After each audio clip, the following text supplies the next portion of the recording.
Out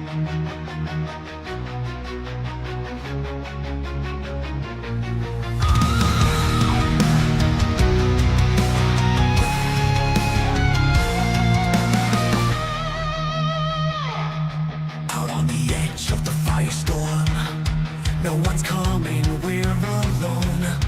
No reinforcements, no retreat, just iron will and aching feet.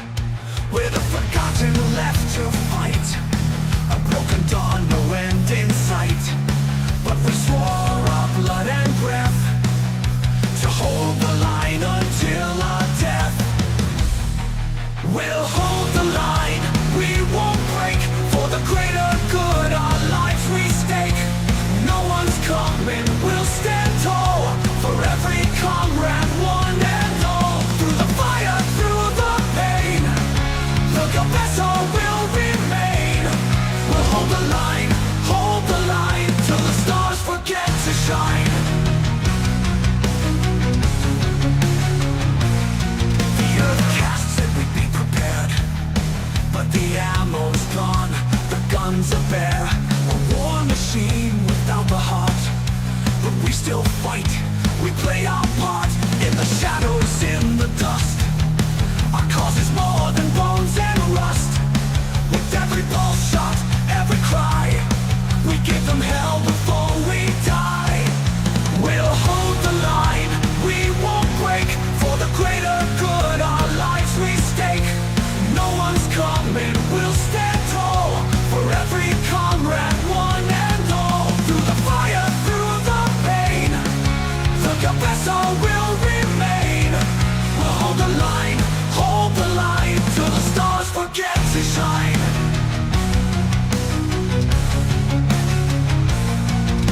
The heavens may burn, the ground may quake, but our resolve they can't forsake. A bond of steel, a bond of flame, united by more than just a name. We'll hold the line, we won't break, for the greater good our lives we stake. No one's coming, we'll stand tall, for every comrade, one and all. Through the fire, through the pain, the vessel will remain. We'll hold the line till the stars forget to shine.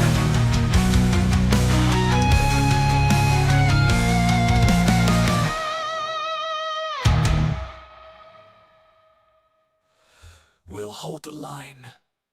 We'll hold the line, we won't break, for the greater good our lives we stake. No one's coming, we'll stand tall, for every comrade, one and all. Through the fire, through the pain, the vessel will remain. We'll hold the line till the stars forget to shine.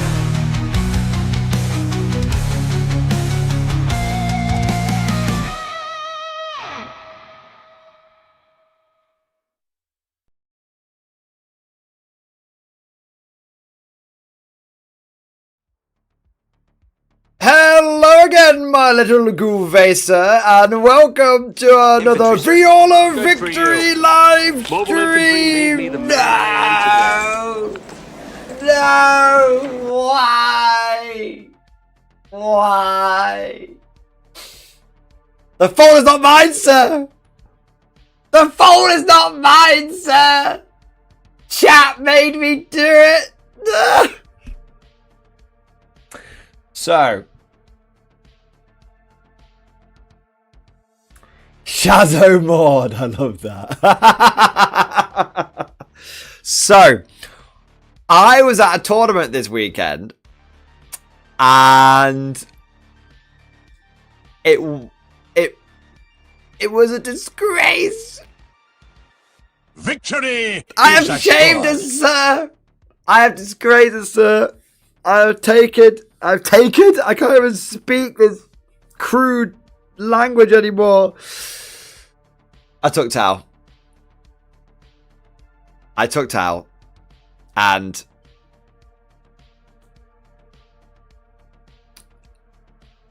I liked it. Give me the gun, I'll do it myself. Ah! Alright. Alright. Alright. Before, this is probably the last live stream I'm ever going to do. Touch wood, hopefully not. But knowing this. Oh, man. Oh, man. I took Tau. I went to a tournament. And it was actually really fun and interesting. I'd have to say it. I have to say it. And so, Sir, yes. Miguel, my disappointment isn't measured on my day to win. But there is context. There is context. And also, there was actually some interesting insights, shall we say. Interesting insights. And if it's any consolation, I did take a very guardified Tau army. So, today's stream is gonna... Rabbit, I fell into my stepsis when I hated it 4 times in a row.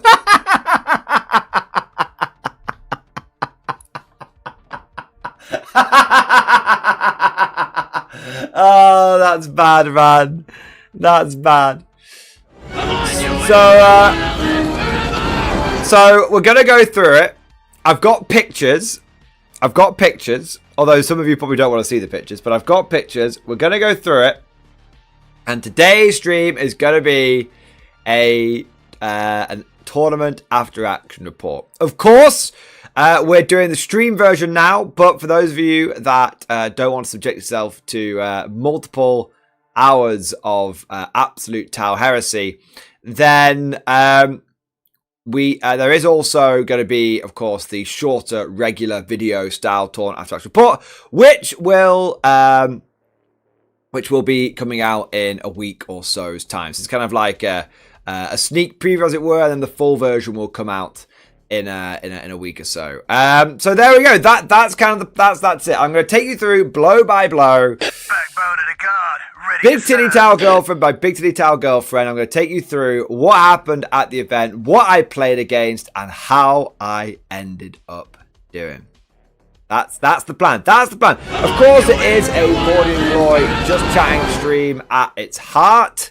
So, whilst we're going to be talking about how the tournament, please feel free, of course, to share any of your own hobby projects or anything that you've been working on, because it's still Just Chatting stream at its heart, guys. It's a Mordian Glory stream. You guys know the drill with this kind of thing. So that's it. Just chatting with a lot of Tau heresy. That's the vibe. Now, before we go any further, we must, of course, observe and obey our traditions, because traditions are very important to the Viola Victory channel. Traditions are what separate us from the ignorant, the superstitious, and of course, I can't believe I'm going to say this, of course, the worst people of all, guard players.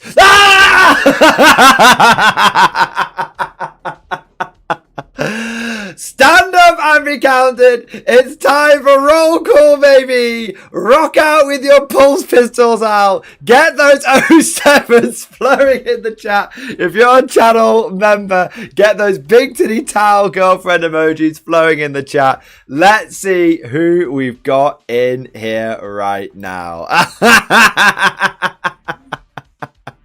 Come on, guys. You know it had to be said.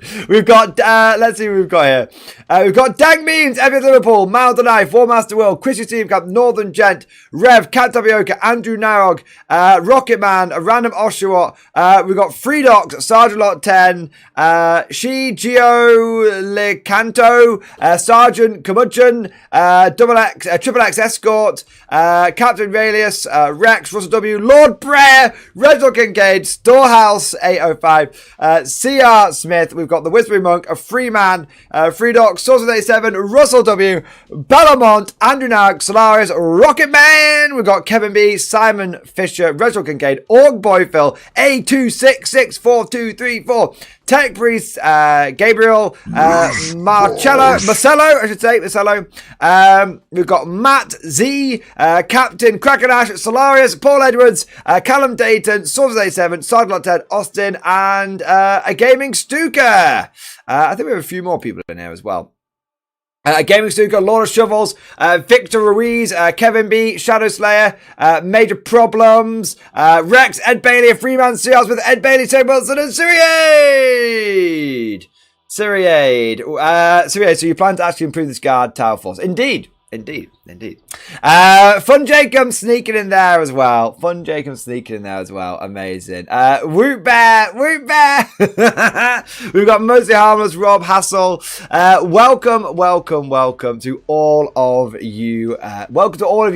To what is the downfall of Mordian Glory, the rise of Viola Victory, apparently. And welcome to today's stream. I want to say a huge thank you to every single one of you guys who have joined so far. And I hope you're all ready to fully lambast me. Welcome you all sneaking in there as well. Big thank you to all of you that have joined. And of course, a big thank you to all of you that can bring yourself to like the stream. I know it's a difficult one. I know. The only way. And of course, subscribe and follow and all of that amazing stuff, guys. The Death Watch is on the way to the stream. I've already called them. I love it, CR Smith. I love it. Oh my days. Also, of course, I want to say a big thank you to all of you guys that have got the stream popping up, baby. Everyone who has come in with their super chats and their member flexes and all of that good stuff. And let's take a moment and go through and say thank you to those people that have gone above and beyond the call of duty. Starting off with the Whispering Monk. Yes! Whispering Monk, our spiritual liege. The man who guides us through these tumultuous times. The man who keeps our souls pure and our thoughts full of the greater good. Whispering Monk, thank you for the gift of membership, man. Thank you for another Fire Warrior to hold the line. Oh, I can't do it, boys. Oh my god. I want to say a big thank you to Bellamont. Bellamont, thank you for the Prime resub. Thank you, mate, for continuing to do your part to fuel the 69th sphere of expansion. Also, I want to say a big thank you to Lord Prayer, thank you for the super chat, man. At least we can celebrate your every defeat now. This is true. It's got a good chance of at least every time I lose a game, you guys can be like, yay! Also, I'll say a big thank you to Mal the Knife. Mal is coming with not 1, but 5 gifted memberships. My God, Mal 5. Maybe I should run Tal more often, mate. That's what you're telling me, right? That's what you're telling me. Mal, thank you for the 5 gifted memberships. Thank you for the 5 additional Kroot Carnivores to hold the line and to bring light into the ignorance of the galaxy. Thank you, mate, as always, for doing your part. Mal's like, no! There we go, man. CR Smith, the 69th sphere is as good as the 420th sphere. Nice. Also want to say a big thank you to FPS Liverpool. FPS Liverpool, thank you so much for the 9-month member flex. Finish Stormblade in miniature showcase. Let's take a look then.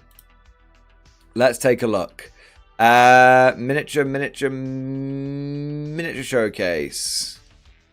I will find it eventually.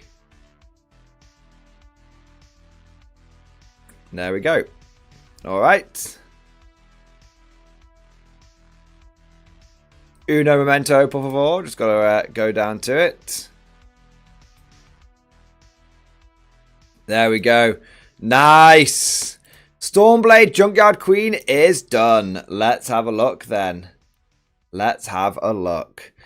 Hey man, looks really cool. I love all the weathering on it. I love that purple, mate. That purple looks so good. I noticed that yesterday, but it does, man. It does look amazing. Junkyard Queen. And what a queen she is. Love the red on the barrels. That makes a big difference. And I like the jury rigged fucking like repairs on it and stuff, mate. That's great. Like with the wooden stuff. That's awesome, man. That's really good. Holy shit. Or was that the crate being lifted open? It might have been a crate getting lifted open. Fair enough. Just that angle, it looked like some wooden boards put across the back. Dude, really, really, really cool, man. And mate, that's good. That's come out so nicely, and I can't wait to see it in action soon at Just Play, man. Nice. Also want to say a big thank you to Solarius! Sell my boy! Thank you for the 5 gifted memberships. Thank you for the 5 additional Advent drone hosts, which is kind of like the Degenerate Towel, but for Since It's All on Fire too, man. So thank you for the 5 memberships. Thank you for doing your part. We've also got Fun Jacob! Fun Jacob, thank you so much for the super chat, man. Thank you for your support, sir. 07 back at you, buddy. Appreciate it, man. Also, a big thank you to Ed Bailey. Ed Bailey, thank you very much, good sir, kind sir, for the Giga Chat. Yes, it is the Giga Chat. Be a Chad and buy Sharp's command, and it's official. Cadence on still over the extra virgin Mordian Glory. No! I don't know who this Mordian Glory guy is you're talking about.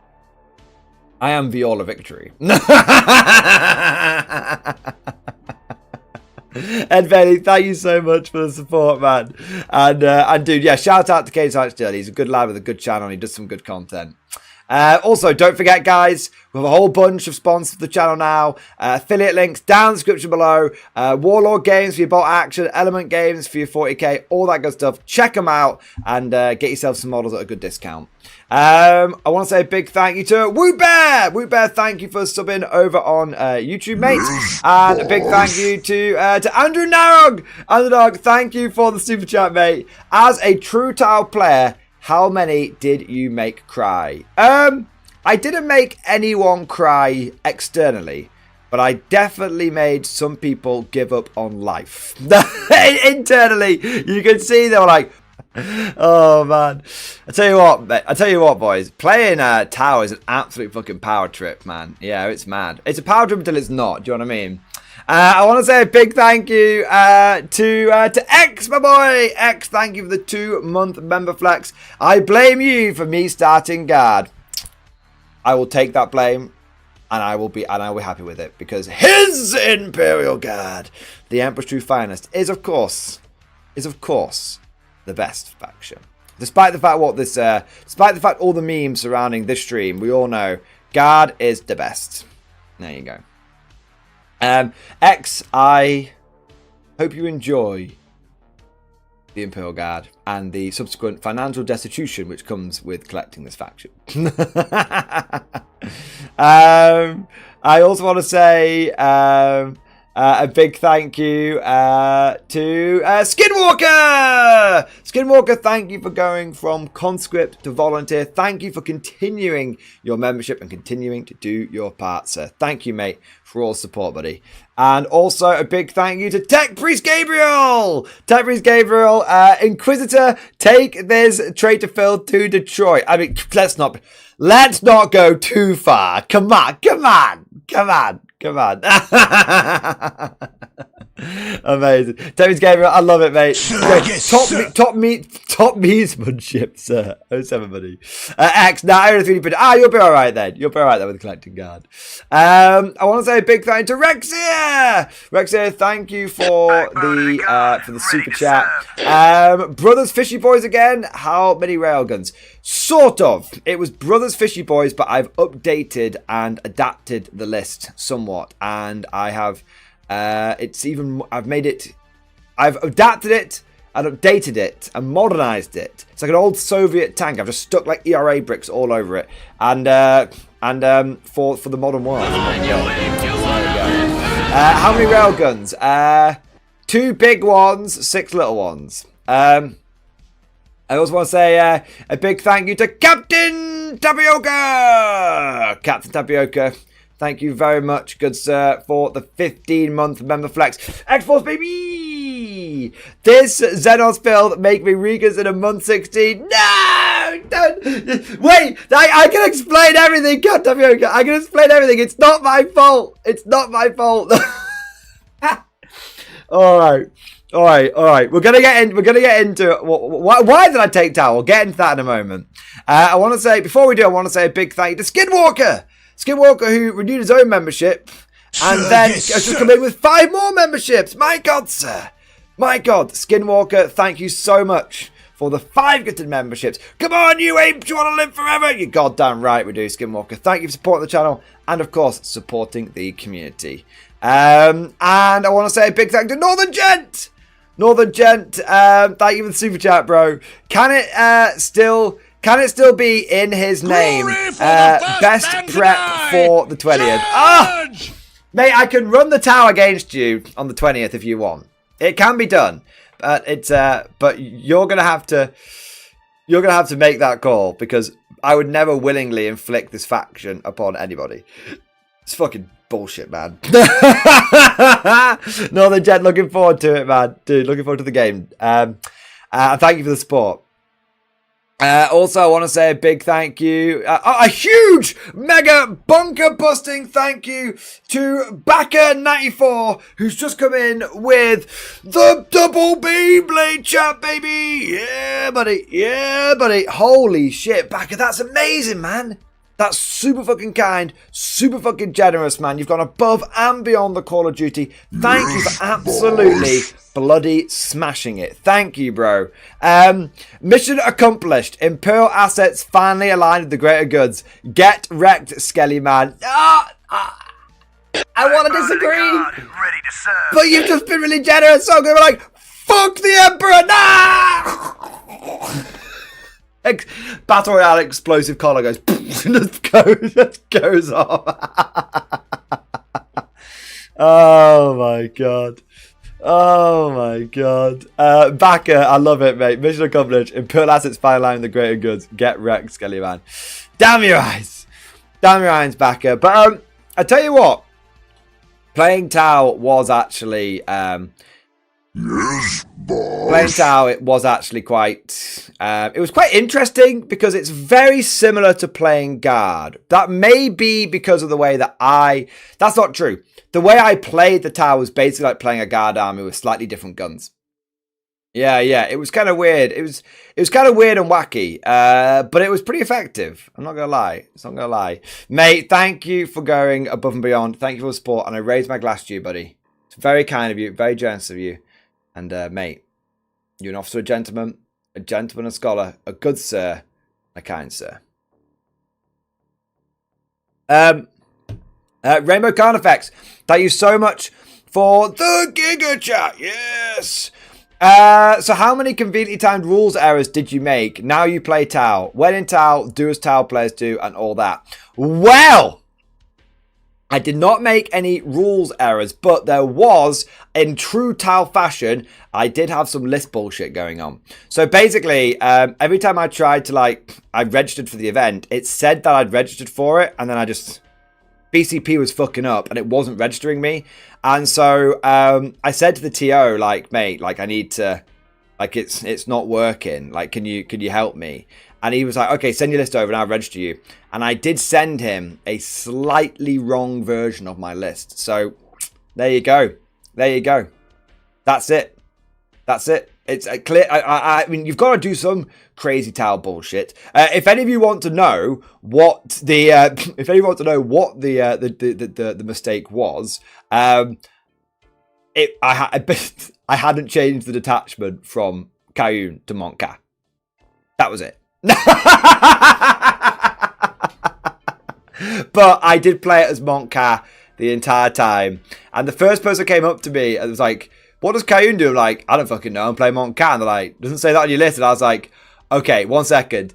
Got the TO and went, right, it says Cayenne on my list. I'm running Montca every single game. I'm declaring it now in front of you, my opponent, and declaring it now in front of you, the TO, so that there can be no funny business. You know I'm not bouncing between attachments throughout the tournament. And everyone's like, yeah, that's cool, no problems. So yeah, classic Tau bullshit. You've got to have some chicanery as Tau. You've got to have some mistakes, right? I mean, that was a mistake, but you know.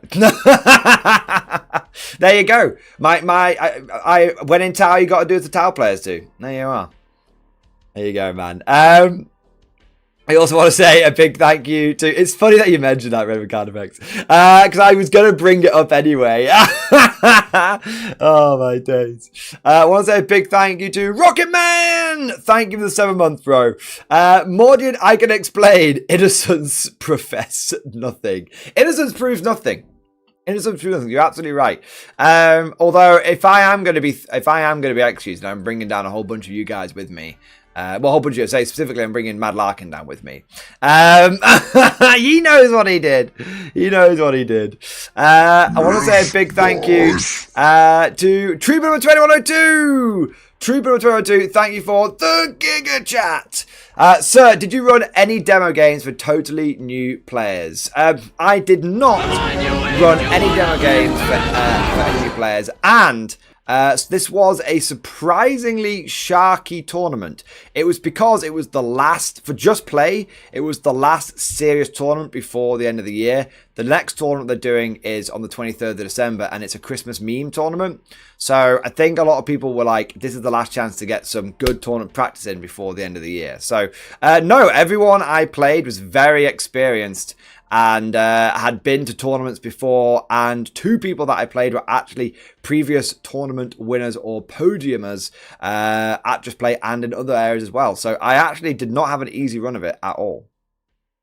So yeah, no, I wish I had was able to do the classic Tau thing and just run demo games and smash people, but sadly I wasn't able to do that. Grade 1, Mordian, does this mean you get an honorary crossbow? Dude, thank you for the Giga Chad, and yeah, I think I do need a crossbow now. I think it's true. Well, actually, I don't need a crossbow because I didn't cheat, and I didn't get into like any like disagreements or do any completely toxic behavior. So I was playing Tau, but I am not a Tau player, so I don't think I qualify for the crossbow yet. I don't think so. I go to Dane. BCP refused to believe Mordian was playing Tau. That's exactly what it was. That's exactly what it was, man. BCP refusing heretics. That's awesome, man. Mordian sent in the list with the special 4-drill burst cannons. Yes, Mad Larkin. Yes. Oh my god. Alright, I want to say a big thank you to Jimmy Hill!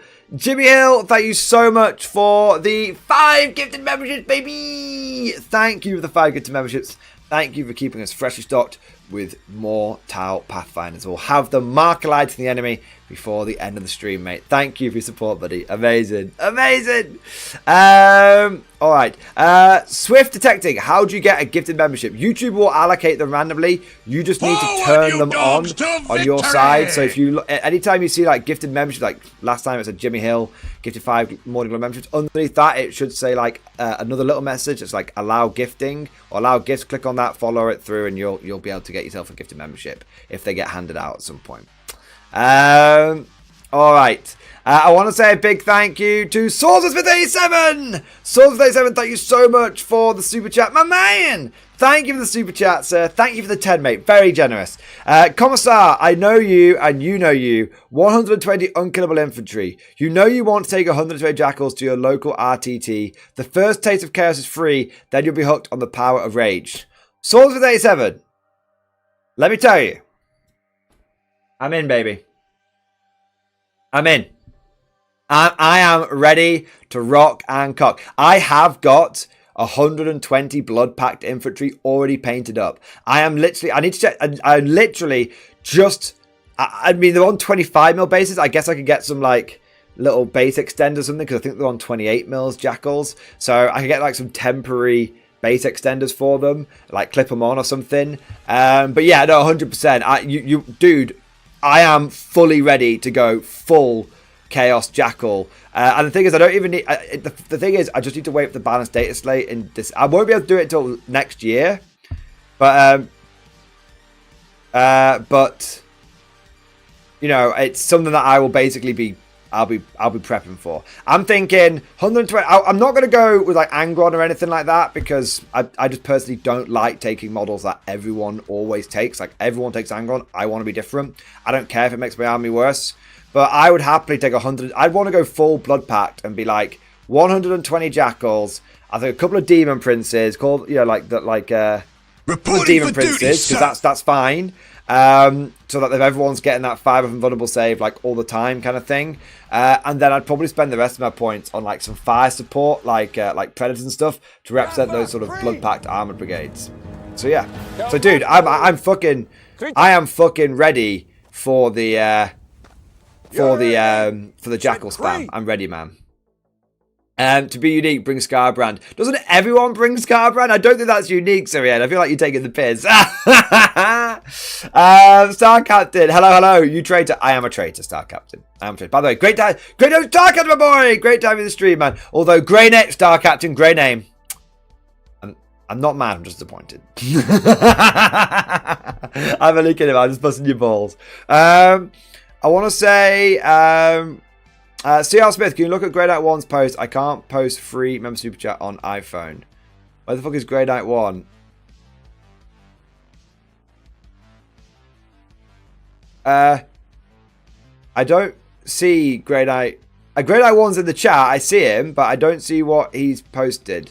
Is he done it in like stream discussion or something?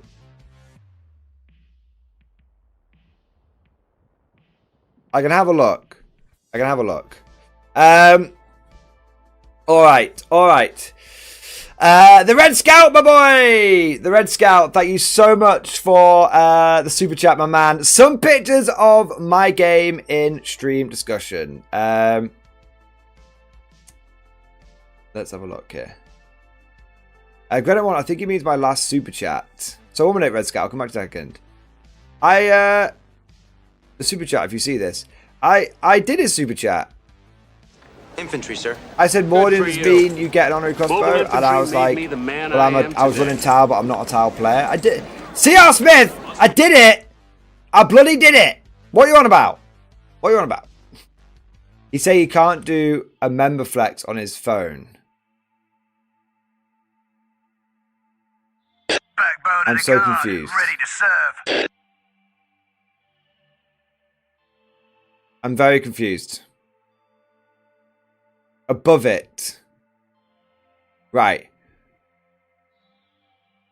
Look above Grey Knight 1's post. Right. There we go. Sorry, CR Smith. My brain was not braining. For some reason, it's not letting me do a member flex on my iPhone.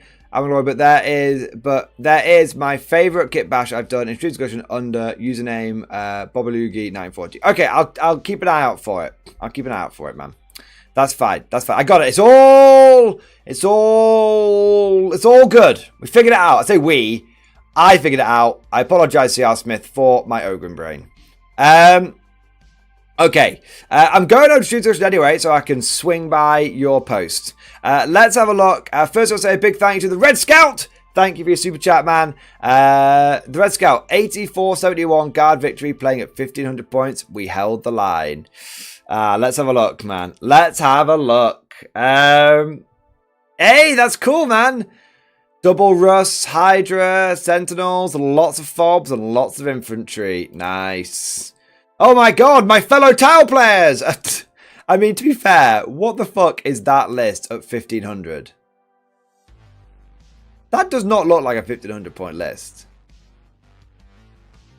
I mean, maybe it is.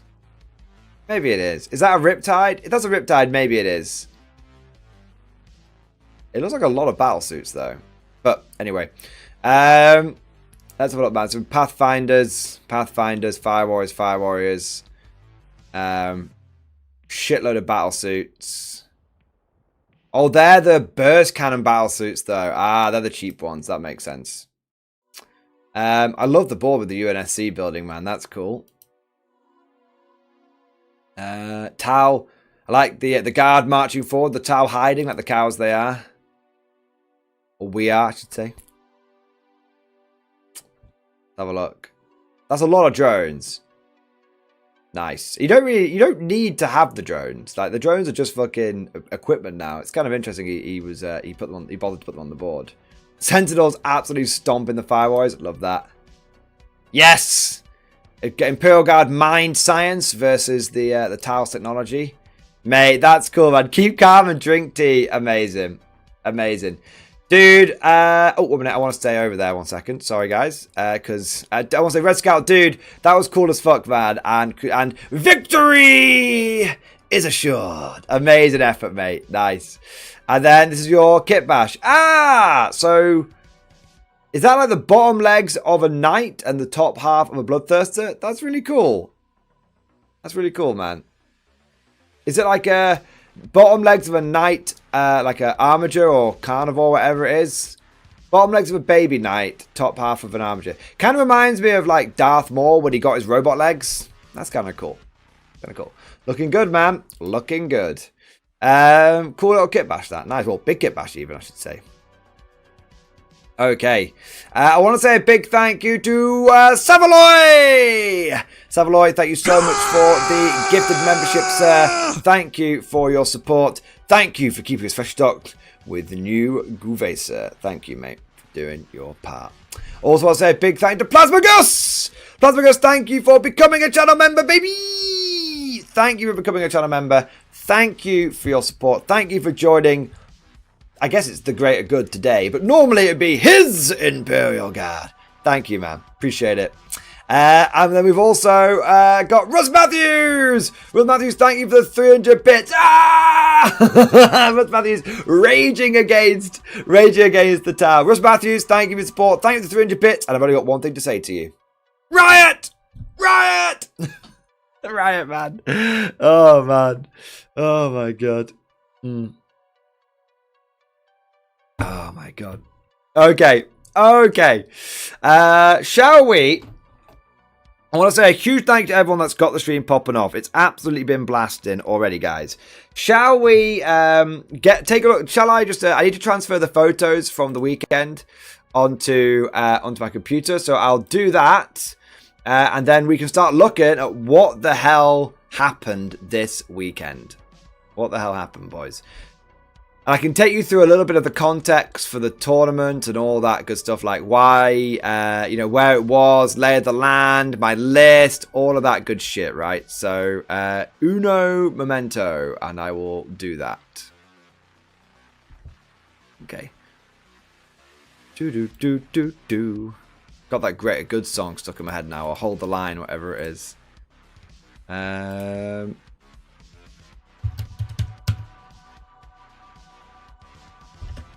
Okay. Okay. So they're just transferring now. It'll just take a minute. So, one of you, CR Smith, as a man who's seen Auspex Tactics Fate, who is hotter, you or Auspex? It's a tough competition to beat you. CR Smith, you flatter me, sir. You flatter me. It's not obviously for like me to say one way or another. But I would say, you know, Auspex Tactics is taller than I am. And he is also, you know, because I don't want to give too much away because he values his privacy. Auspex Tactics is a tall boy. He's a tall lad. He's definitely like sort of over 6 foot or something like that. Although everyone looks over 6 foot to me because I'm only like 5'8". So he is a tall, handsome man, Mr. Auspex is. There you go. All right, let me just go to there.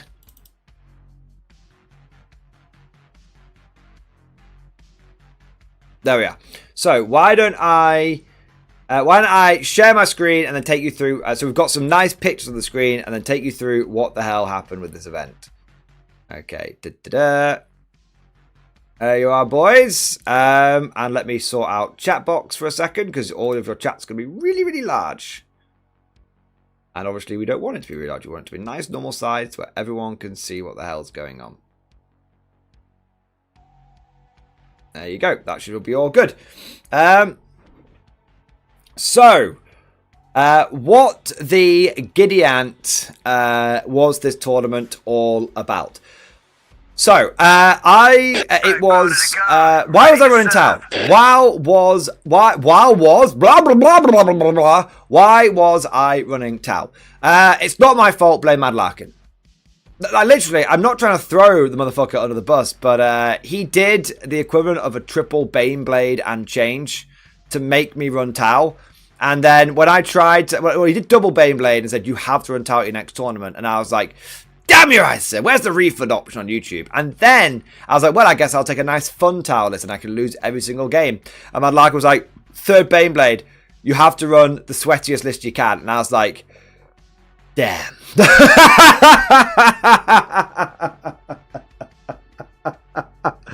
I was like, oh, bugger. The fault was not mine, sir. The fault was not mine, sir. The Major Larkin must answer. Major Larkin's answer. Major Larkin answered with his wallet. As you should have done if you had any sense of honour. You should have refunded that super chat. You have shamed us, sir. You have disgraced us, sir. Oh my day. So that's why I was running tout, and that's why I was running. For me, what was the sweatiest towel as possible? Now, I did try and make this really sweaty. I'm talking like I tried to run full battlesuit spam, but right now I've got 6 battlesuits and 1 commander painted and ready to go, but I have another I think it's like 9. It's like I can run like max battlesuits and broadsides, plus an extra riptide, and I can go full tile sweat. But right now it's with my mate James, who has been painting it for about a year at this point. So I think he just started it, to be honest. But I keep pestering him, like, how's it going? He's like, yeah, it's coming along. I'll get it ready in a couple of weeks. Like, how's it going? Yeah, I haven't quite started yet. So yeah, like, it's probably still not even been done.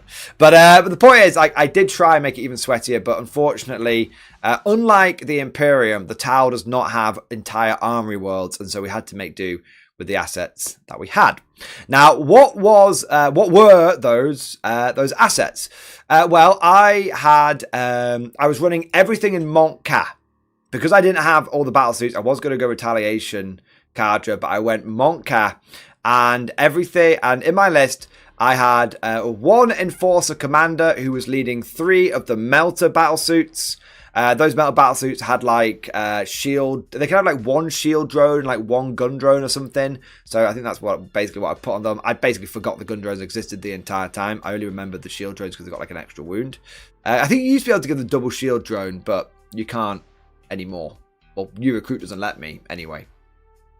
And then I ran 6 melter suits plus 1 Enforcer Commander. The melter suits were in, obviously, squads of 3 because you can't have them in big squads of 6. And then I had a Riptide, I had a Ghost Kill, and I had 3 squads of 3 stealth suits. Typically, I put my melter suits in reserve with 1 squad of stealth suits in reserve. The stealth suits basically drop down to do secondaries, or they basically drop down to secondaries, to be honest. And the melter suits were there to do like Scion things and like drop down and blast people. The other 2 stealth suits basically typically infiltrated forward, as you can see here, and did like infiltrate things. I then had, so that sort of covered all the battle suits. Then for my sort of tank core, I had 3 hammerheads.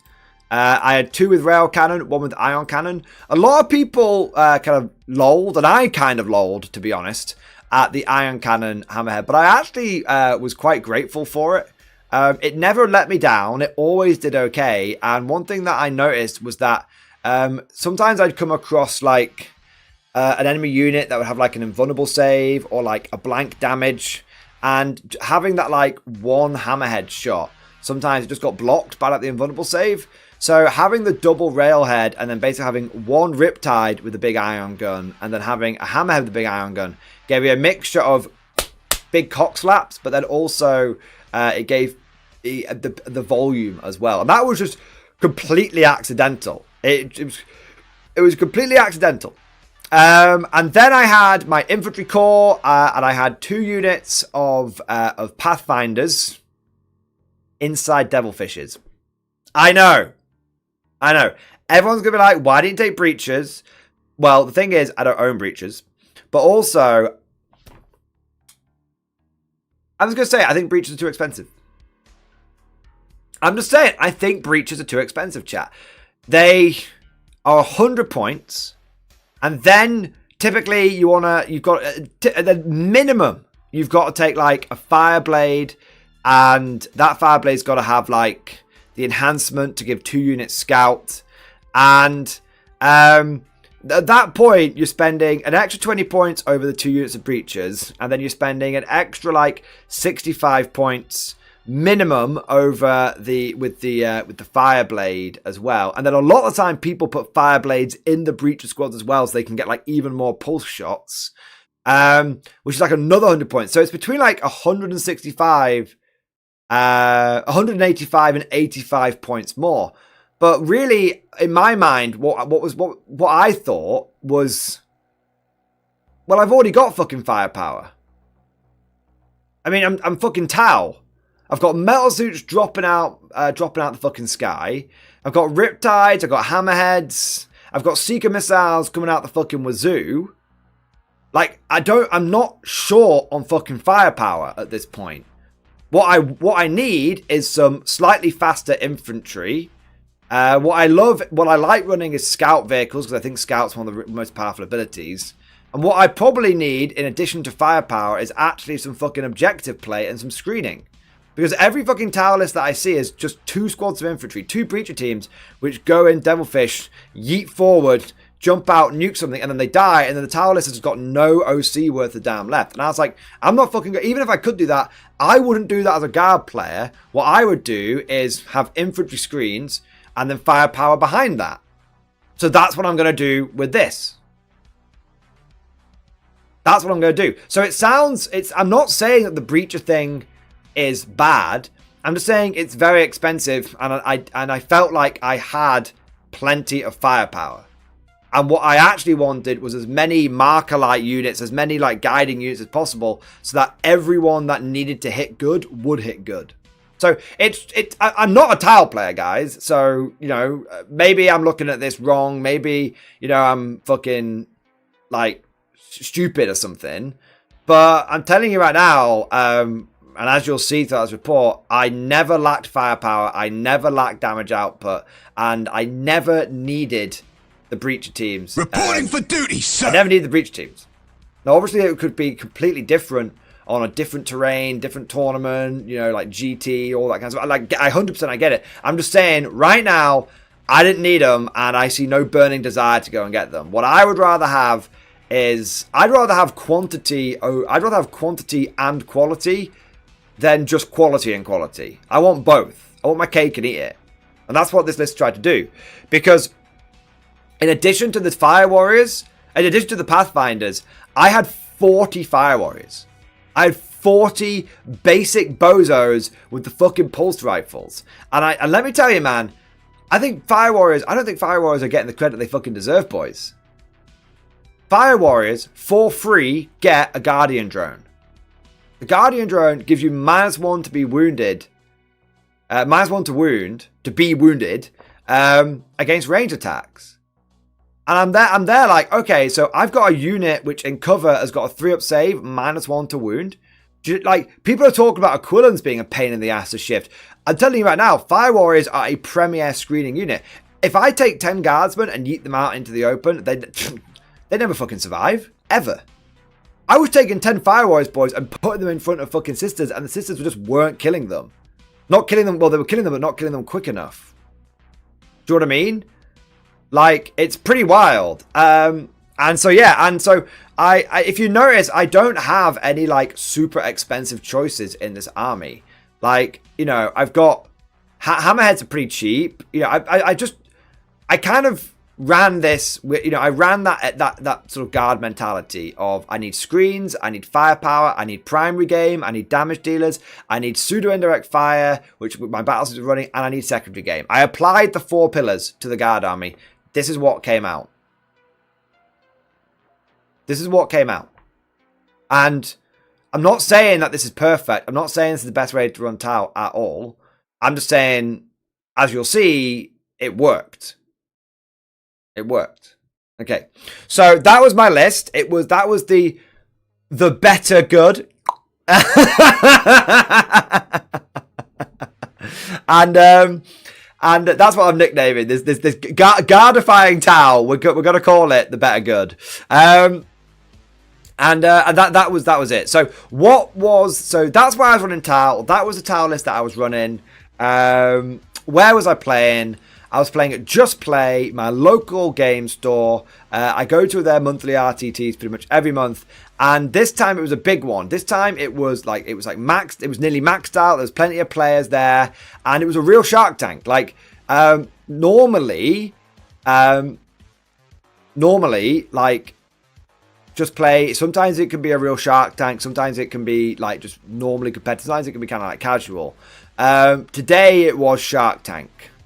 Okay, like there was someone from Team England that was playing there, multiple tournament winners at this venue, people have won Just Play events and also people that have won events elsewhere.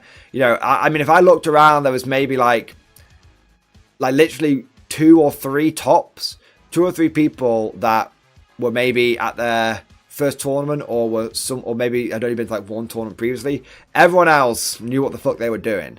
So it was actually like pretty competitive. It was pretty. And what was funny is I didn't even pick up on this, but I saw other people were like chatting before like the round like kicked off, the first round kicked off, and like they were saying like, holy shit, like it's really sharky today. Like I was not expecting this. So I actually didn't even pick up on it until someone mentioned it, and then I looked around and went, holy shit, yeah, it's Jack's fucking here. Like Josie's fucking here. Like there's some pretty hardcore players that were there. So this was me taking Gardified Tau into a Shark Tank. There you go.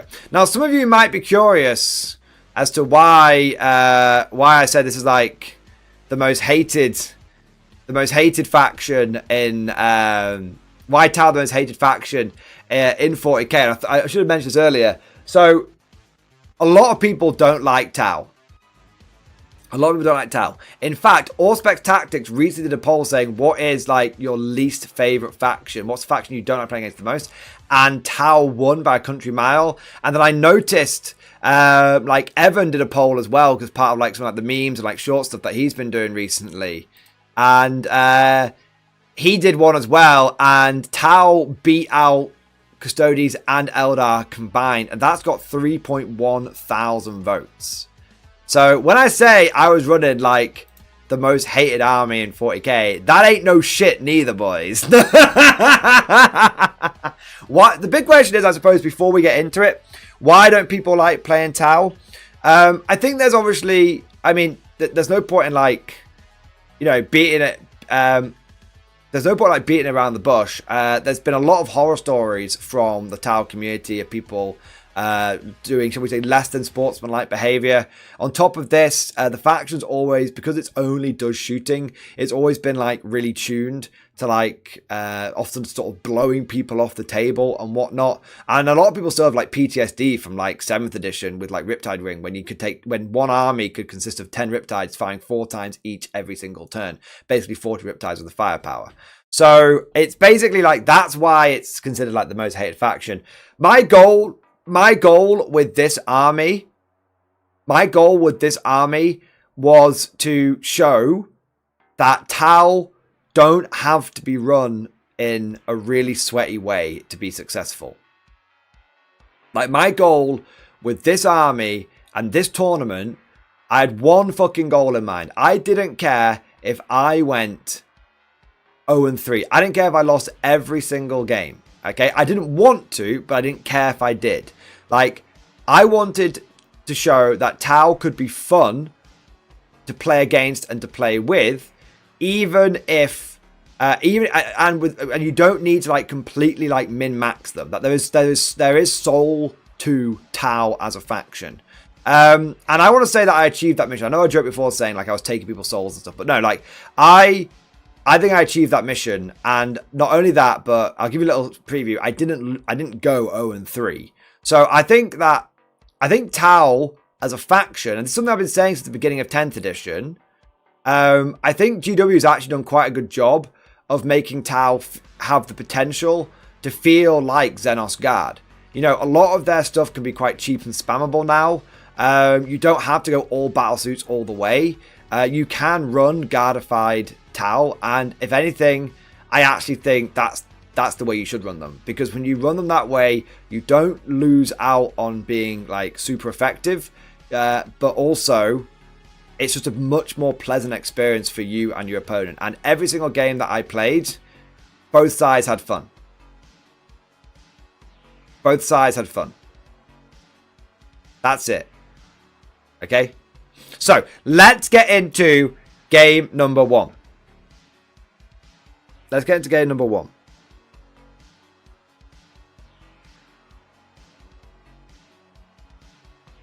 Give me a second. So, my first game was against Jack and his sisters. Now, what's interesting is I have actually played Jack before, and he is featured on some of my Taunt After Action reports before. He, last time I think I played him, I had Unending Swarm into his Necrons.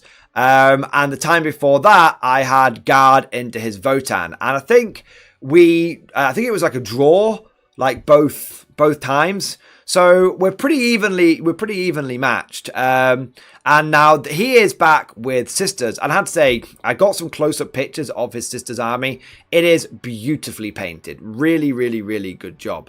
Now in his army, he was basically running like armor sisters. So he had 3 castigators. He had 2 exorcists. He had 2 immolators. So that's a total of 8 sisters vehicles.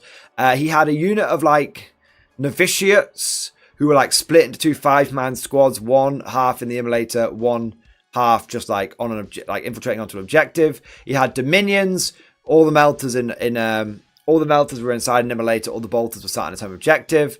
And then he had, I think it was 2 or 3 squads of Seraphim. He also had Val and Val's gang of Paragon Warsuits. He did not have the Triumph of St. Catherine because... not the Triumph of St. Catherine because it's too expensive now. And he wanted to try out his army without it. So, the mission... That was his list. The mission was supply drop.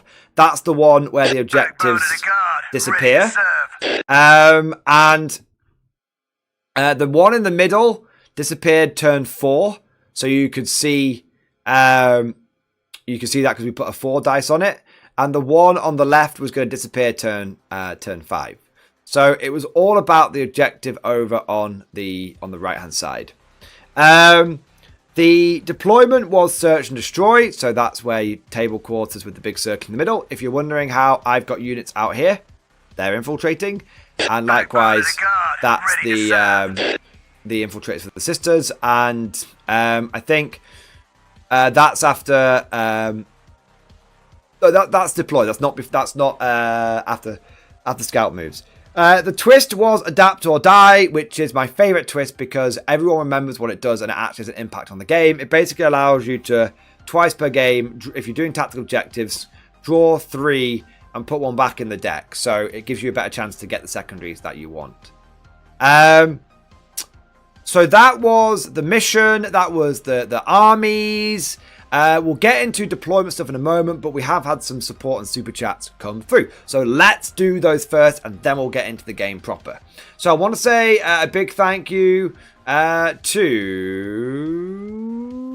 Trevor, my boy! Trevor, thank you for the 4-month member flex, baby!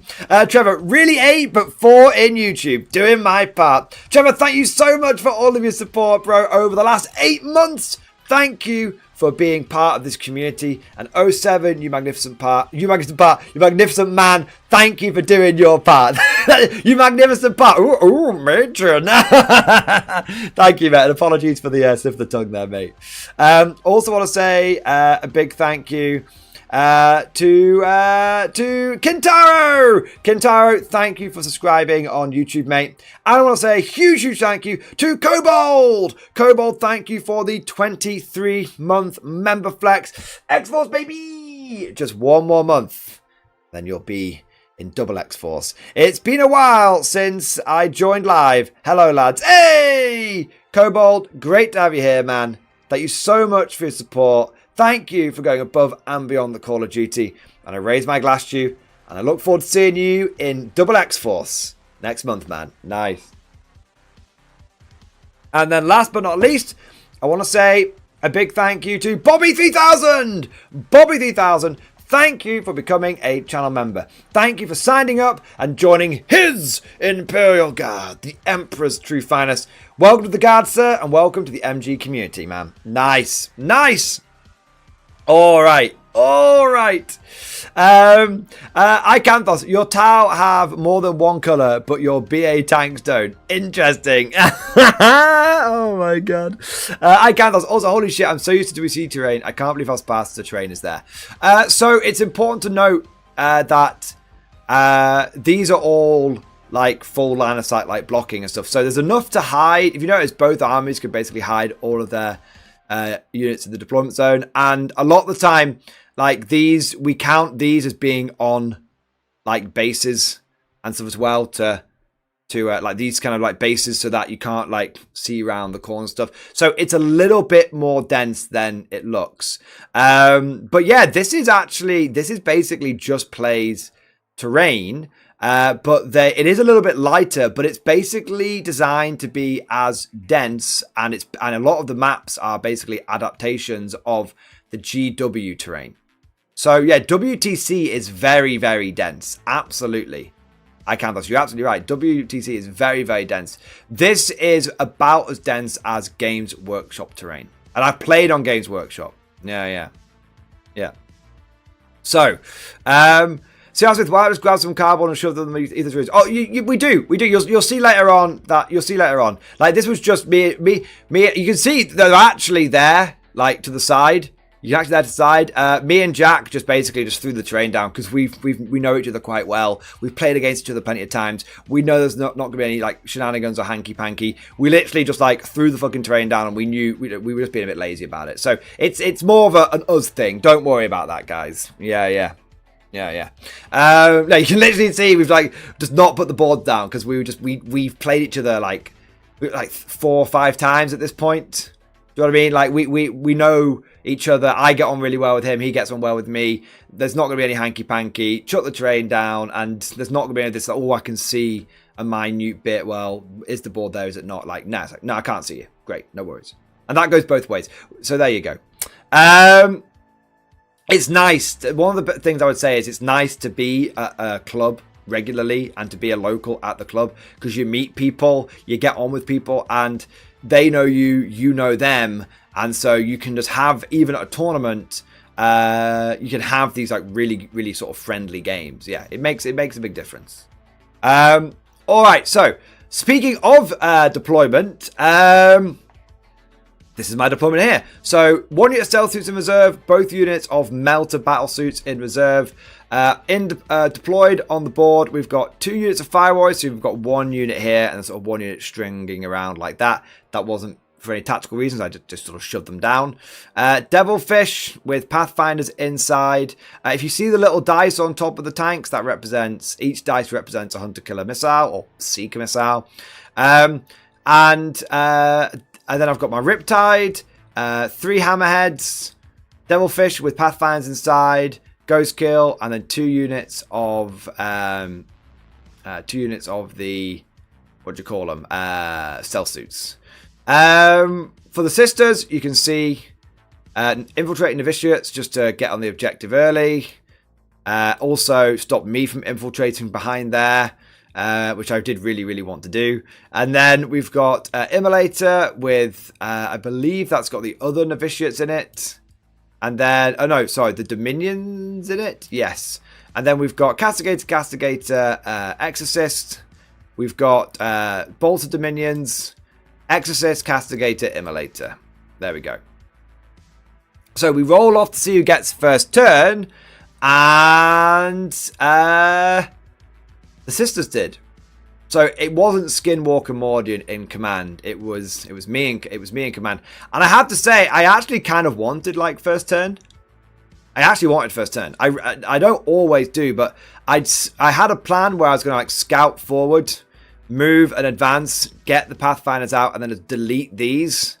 And then I had a plan like where I was going to move and like advance the hammerhead over here, or this hammerhead over here, and I should be able to draw like a line of sight to here, and then between that and the Riptide, I could pick up a Castigator. And early on, I could just like remove like two Sisters units, but I didn't get first turn. So we'll just go through the deployments so you guys can see it here. There you go. Good look at the Sisters deployment round the back of the ruins. That's the other flank. Oh, there's some Seraphim back there as well. So yeah, you can see these models are really like they're edge highlighted. They're really well done. They're really, really, really well painted. And there's my cheeky little stealth boys. XV15's best stealth suits in the game, boys. Just because they look better than the shitty new ones. So Smith, what's the joke with Skinwalker Mordian? Whenever he doesn't get first turn, I don't get it. So I never, ever, ever get first turn ever. But there was when I do go first, we always joke that it's Skinwalker Mordian who I'm not actually there. It's Skinwalker Mordian went first because I never ever go first. That's just it. All right, so this is what the game. Did I get a close picture? Yeah. This is what it looked like after turn 1 Sisters. So the Sisters, being bringers of the flame, were pretty balls to the wall aggressive, and they basically, the main thing that happened is these 3 units here moved down and round, as you can see, formed an armoured column. Castigator got onto the objective with the Sisters onto the objective, and they blew away my Devilfish, which actually exploded, killed 2 Fire Warriors from each squad, and took 2 wounds off the Riptide, and 3 Pathfinders died on the way out. So it's actually a pretty good first punch from the Sisters here. And then over here, the Castigator and the Exorcist and the Immolator tried. Well, the Immolator wasn't in range, but it used its Hunter Killer. Fired into my Devilfish over here and didn't quite kill it. Yeah. So that was turn 1 Sisters. Came forward, blasted the Devilfish, did a bit of damage over here. Really sort of strong armored push early on. So you can see here's the Sisters over here.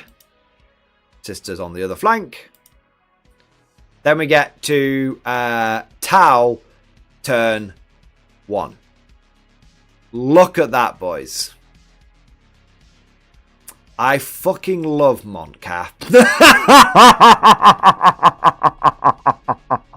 Look at the speed. Oh, the speed. Oh, look at that, right? Look at my deployment there. Look at my deployment there. Look at it there. The speed! Oh, it's fast. I'm fast as fuck, boy. I'm fast as fuck, boy. I'm fast as fuck, boy. Nah. Tau's fast. Tau is like playing guard on Panzer Chocolat. That's what it is, man. Also, you might notice that throughout the entire tournament, I was running these. Oh, bloody hell, I've gone too far. I was running these bolt action dice, and if you notice, those are my Soviet bolt action dice, which I thought was quite funny. Playing, I actually had my normal dice with me. But I thought it was too funny to run the communist dice with the supposedly, space communists, which I know Tau players like, we're not anti-communist. Shut the fuck up, Tau players. No one gives a shit. So, what happened in my turn 1? Well, I advanced everything. Because I'm Montcalf. So, if I'm not going to use my army rule, why the fuck am I even here? CR Smith, where is the power of Romania? I actually didn't have my Romanian dice on me. They're actually here next to me in the battle bunker now, sadly. So, sadly, the power of Romania was at home, but we did have the power of Joseph Star Ireland, with all the apostrophe trying to tow him up, his mustache. Towers like Gower with full move on everything. Yeah, exactly. So basically what happened is on this flank, I was like, I'm going to move my Pathfinders down here. And then I'm going to move my Fire Warriors over here. I'm going to bring my Riptide down here. And what I did is I basically went with the two fire. This is interesting here. I think you guys will like this. With two Fire Warrior units, I went guide onto the Castigator for these two. Now, obviously, the prevailing wisdom would have been to use the Pathfinders for that, but the Pathfinders have got rail rifles, and so I didn't think that on its own the Riptide would be able to deal with the Castigator, because even with a Nova Charge, I'm kind of fishing for a lot of like 5s and 6s and stuff, right? So I thought have a backup for the Riptide and get those rail rifles hitting on like fucking 4s, right, rather than hitting on 5s. So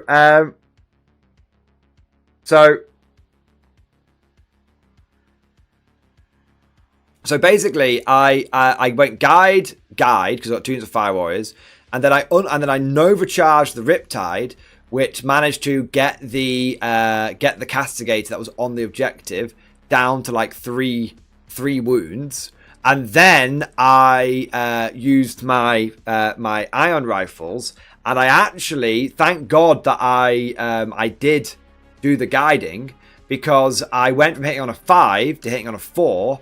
I got 2 hits, and I got 1 wound, which was a 6, which is devastating wounds with a rail rifle. So, bang, last 3 wounds straight through. Sisters couldn't do anything about it. So that's why it's important. Like, it's important, guys. Like, when you're using units, you have like your plan, but always be like keeping your eyes open and being like, okay, normally I would guide with my Pathfinders because they can guide 2 units, but actually, is there a better way of doing this? And so, yeah.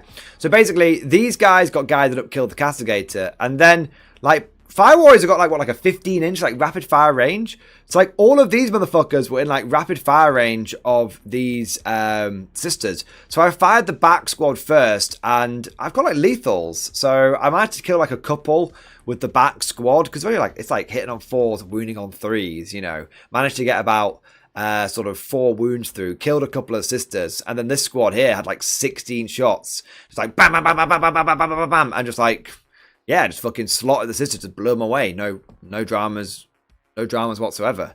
So that was really important, because not only did I get rid of the sisters, but I also got rid of the Castigator, which meant that they had no units on the primary objective, so no primary points for them there. And then over on the left flank, there was an immolator here, which like actually was really annoying, because it popped smoke and then just refused to fucking die.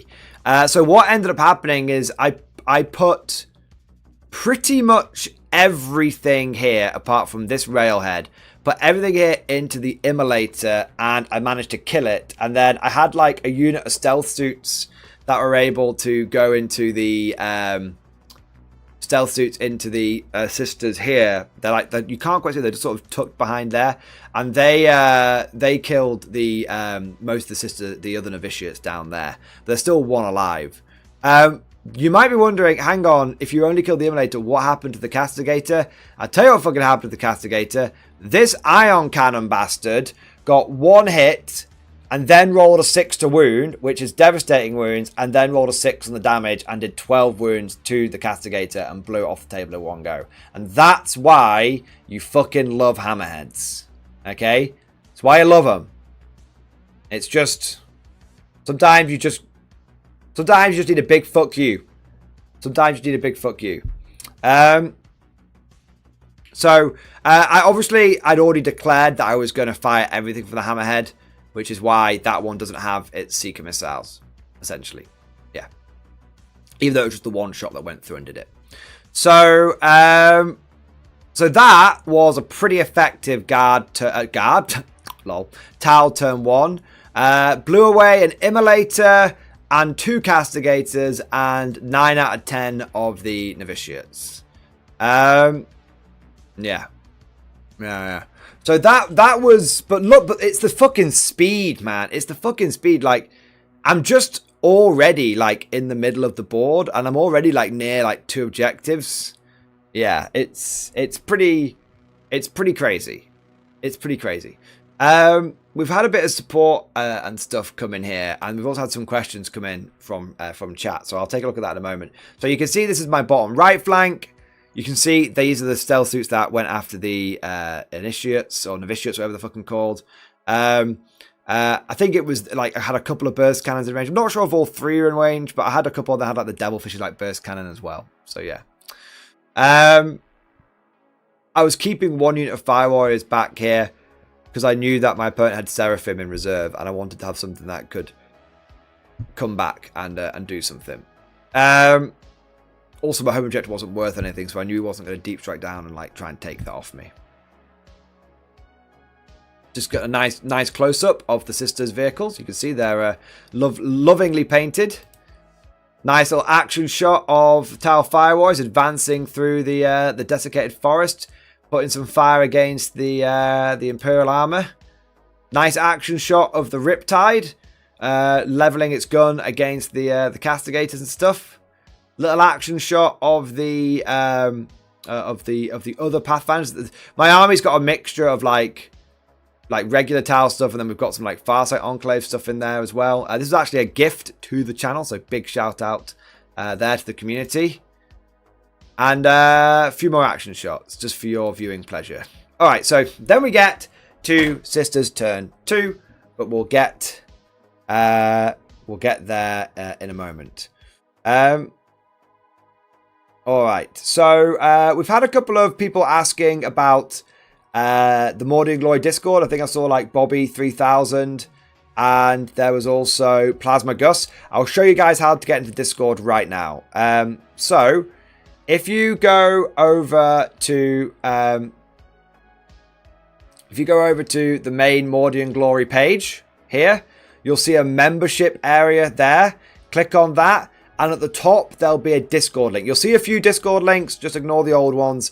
Click on the one at the top. It'll be like pinned, and it'll be like a year out of date probably at this point. Don't worry. The reason why the top one will work. The reason why you'll see some of the older ones is when I was first starting using Discord, I didn't know you could make a permanent link. That's it. So if you get into if you go on the membership area, you'll find that top link to Discord. And then go in there. You'll land in the welcome area, and I'll let you. There's a few people that are waiting to get into the stream because I was busy all weekend. I didn't have a chance to let them in yesterday. But after this stream, I'm going to be letting everybody in. So get in there, say hey, it's Bobby 3000 from YouTube, and I'll be able to let you in after the stream. All right. Oh, and I just want to say apologies to everyone who has been waiting to be let in there. Okay, so. This is what it looks like. Oh, that was the people asking to get in. And then I also want to say a big thank you to CJ, my boy! CJ, thank you so much for the Giga Chat. Yes, it is the Giga Chat. Thank you very much for your support, man. CJ, you were supposed to destroy the town, not join them. I know, man. I know. The fault is not mine, sir. Mad Larkin did a triple Baneblade to make me take Sweaty Towel to a tournament. Major Larkin was answered. Oh, man. Mad Larkin may have made me take the towel, but I did enjoy using them. I did try and guardify them as much as possible, but yeah.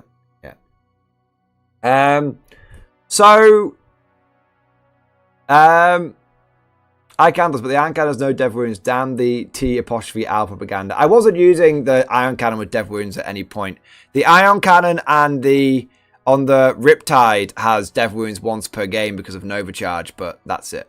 And I only used it once per game.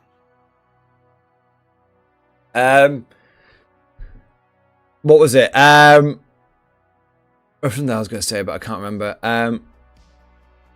Mordian, I wanted to prove Target would be fun to play against, so I took Monk Cat and fucking leveled him. It wasn't quite like that. Man. You don't take your opponent's home objective for the points, you take it from making a point. I love that. So I did actually make... Forward, you dogs, make 2 big mistakes during this. So I played the entire tournament with my hammerheads only hitting on 3s against enemy vehicles because I didn't realize that guiding and the like armor hunter or tank hunter rule that it has stacks. So I literally played my hammerheads like hitting on fucking 3s rather than 2s, which was kind of funny. And then people are saying in chat right now that you get lethals the whole game. Is that true? Advance and shoot for the first 3 turns, lethals all game. Is that true, chat? I'm seeing like Mad Larkin say that, but I don't know whether to believe him or not. Yeah. He misspoke earlier when he was talking about the rail cannon hammerhead. Oh yeah, it was the rail cannon that did the wounds. That's got the dev wounds. Yeah. It was the rail cannon that one shot the castigator, not the iron cannon. If I misspoke, then I do apologize. CJ saying yes. What you get? What you get lethals the whole game. Well, I wasn't doing that. I only used lethals the first 3 turns.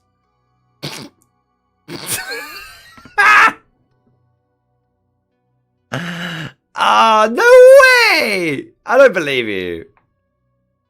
I don't believe you. I'm checking this out. I'm checking this out. Right.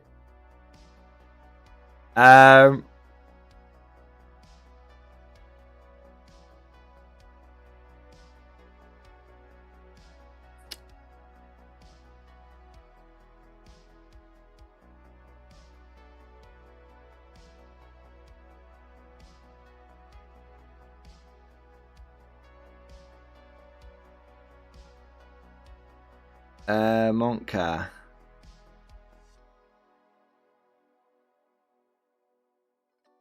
During the first, second, and third battle round, models from your army have assault. During the first, second, third battle round, while a unit is guided, its ranged weapons have lethal hits. Lying! It's only turns 1 to 3. It's only turns 1 to 3. You're lying. Big lying bastards. That's your problem. So basically, this is so going back to the game. So Karl, my boy! Karl, thank you. I hope I didn't do any split firing with the guide unit. Nope, didn't split fire with any guide units. I generally don't split fire in general. Like, I just go straight for it. Didn't do any split firing. Karl, my boy! Karl, thank you so much for the super chat. My man, thank you for the 10, bro. Tao, what the beep, beep, beep, heretical, beep, beep, beep, beep, heretic. How do I get a refund of membership? Beep, beep, beep, beep, heretic. Oh, my God. Oh my days. Oh my days. Karl, thank you so much for the super chat, and I'm sorry, no refunds. Oh my God. The fault is not mine. I'm gonna keep saying this. Blame Mad Larkin. He made me take the title to a tournament. He made me take the title tournament. It's not my fault. Karl, thank you for the support, and your reaction is totally understandable. There you go. Caesar Zeus, you went to a tournament and don't even know your rules. I did know my rules. I was saying I only got lethals and assault the first 3 turns. Yeah. It was chat that was telling me. You got lethals the whole game, and I was like, nah, definitely fucking not. Definitely fucking not. He might have made you take them. He didn't make you enjoy it. Ah! That's true. Big thank you, CJ. Big thank you, Karl. Thank you to you guys for the super chats, man. And I do apologize for the absolute heresy that you guys are, where you guys are, absolute heresy you guys are, experience is being unveiled before your eyes. So going into Sisters turn 2, basically the armored push continued. So you can see the castigators moved on to the objective, and the Exorcist moved on to the objective, and a unit of Seraphim was deep struck down onto the objective. They really, really, really want to hold on to this objective, which makes sense because that is one that's worth 15 points towards the end of the game. Oh my god! Ah! Oh my god! It's popping up, baby! Oh my god! Holy shit, man! It is the Death Strike chat, baby! Oh god! Oh damn! Oh damn! It's popping up, baby! Holy shit! Karl, thank you so much for the Death Strike! Thank you for the £100 super chat, my man! Oh my god. Oh my god. Karl, thank you so much for the amazing support. Dude, that's the second Death Strike that you've dropped. Admittedly, I did miss the first one, but it was a tip, but I got it this time. Dude, holy shit, man. Holy shit, that's so fucking generous, man. What have you said? Never play them again!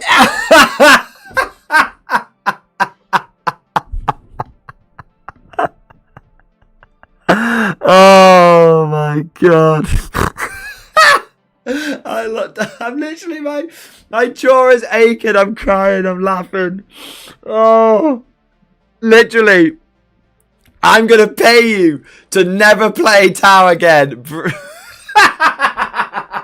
What absolute Giga Chad. What absolute Giga Chad, man. Oh my god. That is brilliant. That is fucking brilliant, man. Karl, you crazy son of a bitch. That's absolutely fucking hilarious, man. Thank you for dropping the Death Strike for the absolute best possible reasons to nuke the Tau. And dude, thank you so fucking much, man. From the bottom of my heart, bro. From the bottom of my heart, man. Thank you. And a big, big thank you. A bit from the tip of my toes to the end of my nose. Thank you, man, for being incredibly generous. AW, I think it says, I think he's pretty bloody serious as well. You don't drop a Death Strike unless you're pretty bloody serious about it. Karl, I will. Standing ovation for Karl. Exactly. Everyone in chat right now. Join me in doing the big fucking 07s. Twitch gang, YouTube gang, everyone. Get those salutes down in chat right now. I don't want to see any big titty towel girlfriends. Not in response to this. One. Get those goddamn 07s flowing, and let's show our appreciation for Karl, and let's show some respect for the level of hatred that he has for the Tau faction. You gotta respect it. There you go. You may not like it, but this is what peak Warhammer is, hating on the Tau. Karl's like, I wasn't being jealous. I just hate Tau. It's true. It's absolutely true, man. Dude, that is absolutely brilliant, man. And fucking hell, man.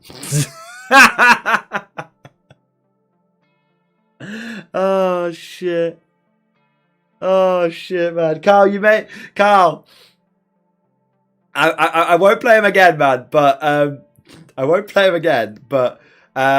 am gonna have to muddle through. I am gonna warn you, I am gonna muddle through this after action report. Oh shit, man. Oh, I'm absolutely pissing myself. That is brilliant.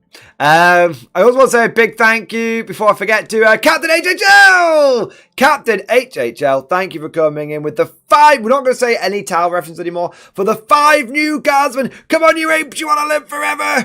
Thank you for keeping us fresh up with new guardsmen. Thank you for doing your part to support the channel and the community. Amazing, man. Karl looking after Mordian's soul. Yeah, man. He's making sure I stay on the straight and narrow. Oh my god. Oh my days. Missed the massive recruitment drive yesterday. Do my part. Appreciate that, Captain HL. Thank you for joining in. The somewhat belatedly, but still counts. Manhunt Monday, which is apparently what we're calling it now. He won't play again until he wants more from Karl. I mean, I'll never say never. but I can tell you I won't be playing them for a while. I want to say a big thank you to Team Plasma Gus. Team Plasma Gus, thank you for the follow over on Twitch, mate. And a big thank you to Emil Davy for the 14-month member flex. X-Force, baby. Thank you for supporting for over a year, man. Still here, even if you're a filthy Xenos. Picture in stream discussion. Let's have a look, man. Let's have a look. Emil, 925 points reported for duty as soon as we receive our Christmas order, sir. Can I still say, sir, if you're a traitor, a heretic, and a Xenos lover? Can I still say, sir, if you're a traitor, a heretic, and a Xenos lover? Absolute scummy master. I am a scumbag. But, I mean, there are Death Guard here, so this is like, you know, somewhat hypocritical. There's Death Guard and there's Grey Knights. I mean, Grey Knights are responsible for killing many guardsmen as well as the Death Guard are.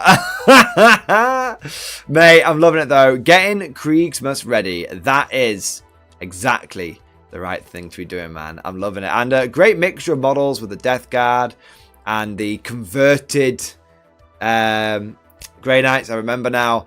And yeah, the cool converted Dread Knight as well. Looking very, very spiffy, mate. I love it. I love it. All right. All righty ho ho. Oh. So, shall we? We've had. Thank you to everyone, by the way. Thank you so much, Karl. Thank you so much, Emil. Thank you so much, Team Plasmagus. Thank you to all of you guys for your fucking incredible support, boys. Shall I reluctantly drag us back to the after action report? I know. We'll struggle through it. Just lie back and think of England, all right? So, Sisters Turn 2, Castigator and Exorcist and Seraphim drop down here, secure this objective, and then we've got Seraphim drop down here, and so does the Novitiate. And then we've got the other Immolator come round here and to try and support this, because obviously there's a big Tau push here.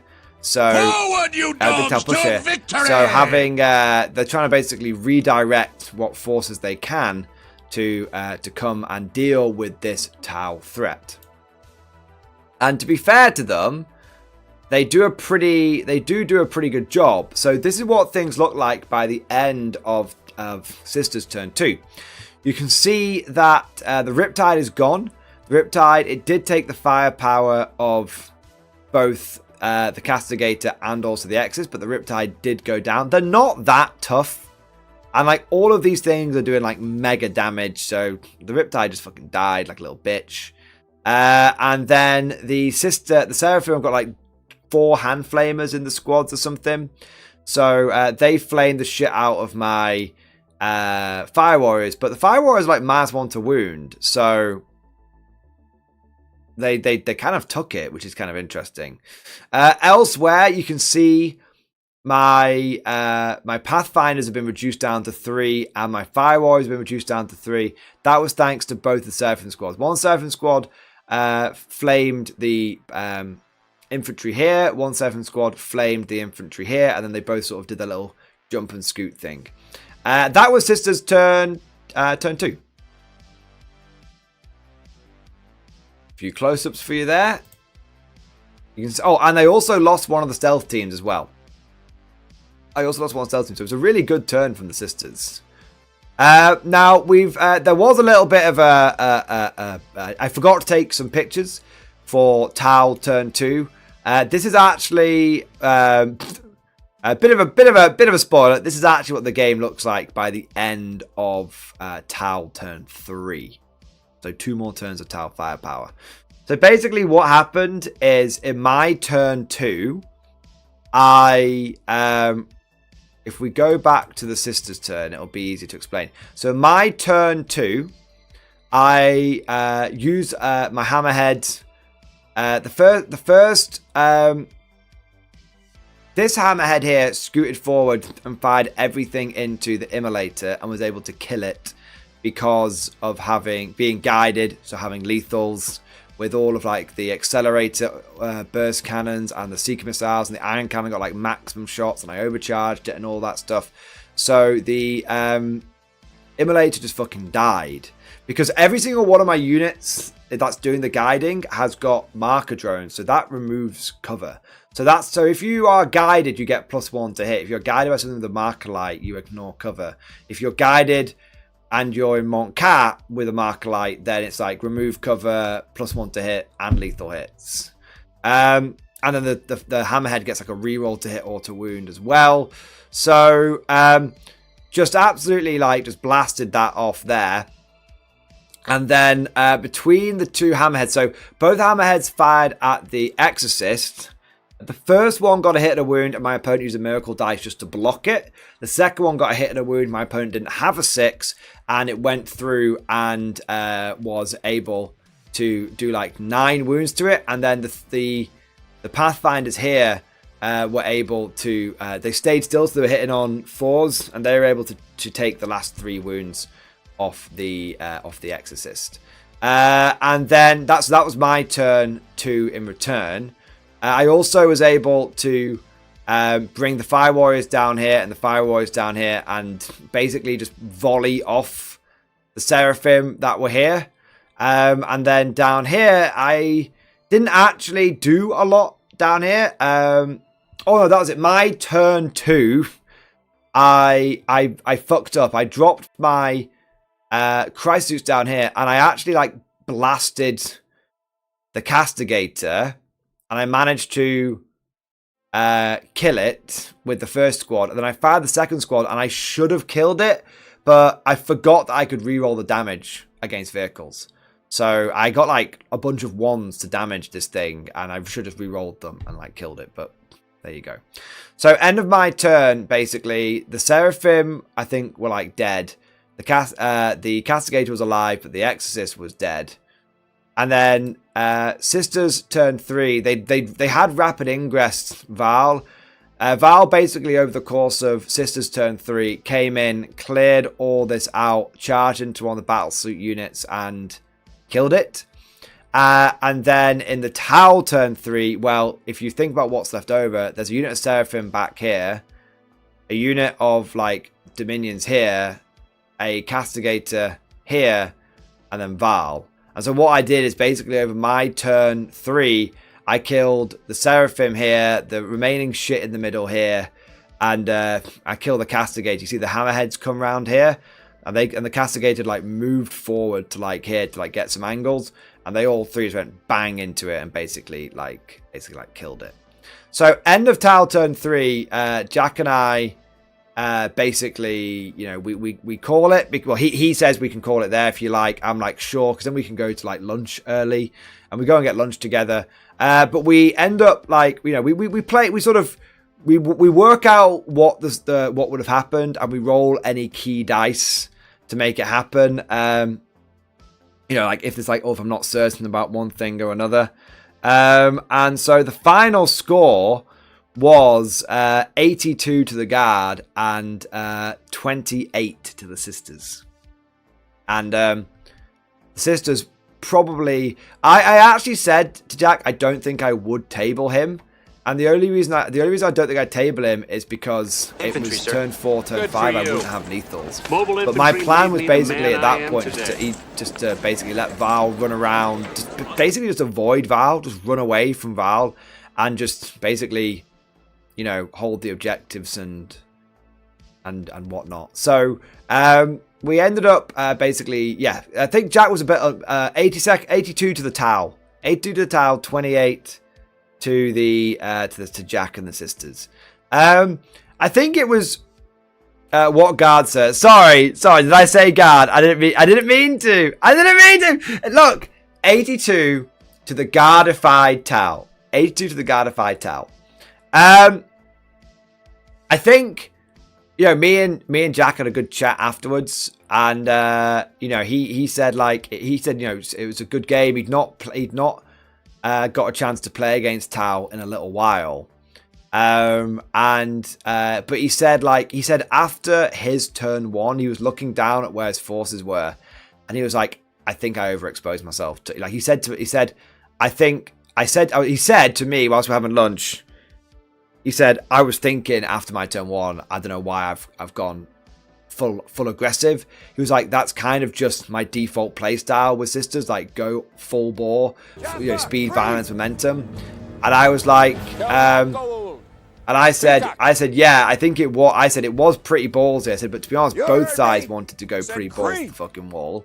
And also, I was like, you know, I was thinking, I just said to him, man, like, I think sisters are just too elite right now. And he said, yeah, he said he's been struggling since the last balance data slate. And he just finds that there's just no redundancy in the army. He's like, he's been playing sisters before the codex. And he said before the codex, he was like, I used to get loads and loads of models. It felt like I actually had a bit of a horde. He says, I've literally got like dozens and dozens of sisters models that sat on the shelf. He said, I've got like, you know, 3, 4, 5 dozen sisters infantry. So I've got like 50 or 60 sisters infantry. And I use like 10 to 15 in a game now. Do you know what I mean? It's just kind of like, oh, well, I guess he had like 25 in this game, but he's using less than half of what he used to like to use. And I think that's true. I think the problem with this is if you look at the situation, you know, he had like 6 tanks, and I had like, you know, like he had 5 tanks, and I had like five tanks, right? If you include like the ghost kill, and I had like 5 things for doing damage. He had like 5 things for doing damage, but then I also had all my deep strike units, and I had all my infantry, and he just didn't have that.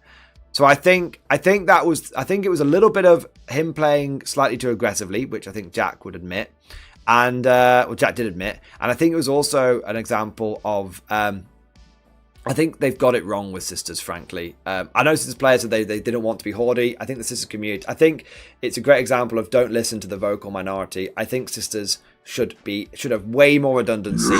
At the moment, they're just too susceptible to like one good turn of like enemy damage.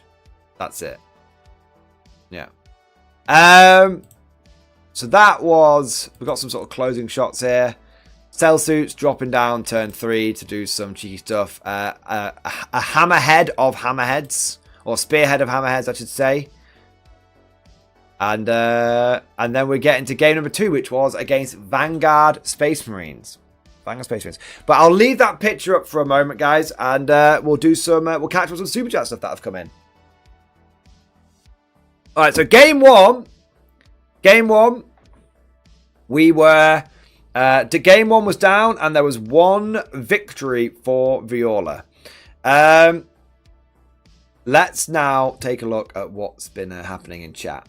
So I want to say a big thank you to the Whispering Monk, my boy. The Whispering Monk, thank you so much for super chat, man. Tau Tuesday, henceforth, no! For the greater good and the big titty Tau girlfriends. Also, Tau need Ogren auxiliaries. Lastly, happy Thanksgiving from the USA. Well, almost. Hey! Happy Thanksgiving, man. We don't really do Thanksgiving in the UK, so I'm not exactly sure when it is, but dude, I know it's around this time, so let me just say a huge thank you for your support, a huge thank you for the happy Thanksgiving, and dude, I think having some like crew talks, having some counts as crew talks with like roided up like Ogrins would be kind of cool. Some Ogrins in like, can you imagine like Ogrins and like with some like Tau armor like strapped onto them? Yeah, man. Yeah. Love that shit, man. Love that shit. Whispering Monk, I don't think Karl would let us do Tau Tuesday henceforth. He's getting ready to slam the fucking nuke button. Oh my god. But dude, I have to say, like, you know, coming, you know, from that game, it was enjoyable having the speed. Tau, I've said this for a little while now. Tau is like playing guard.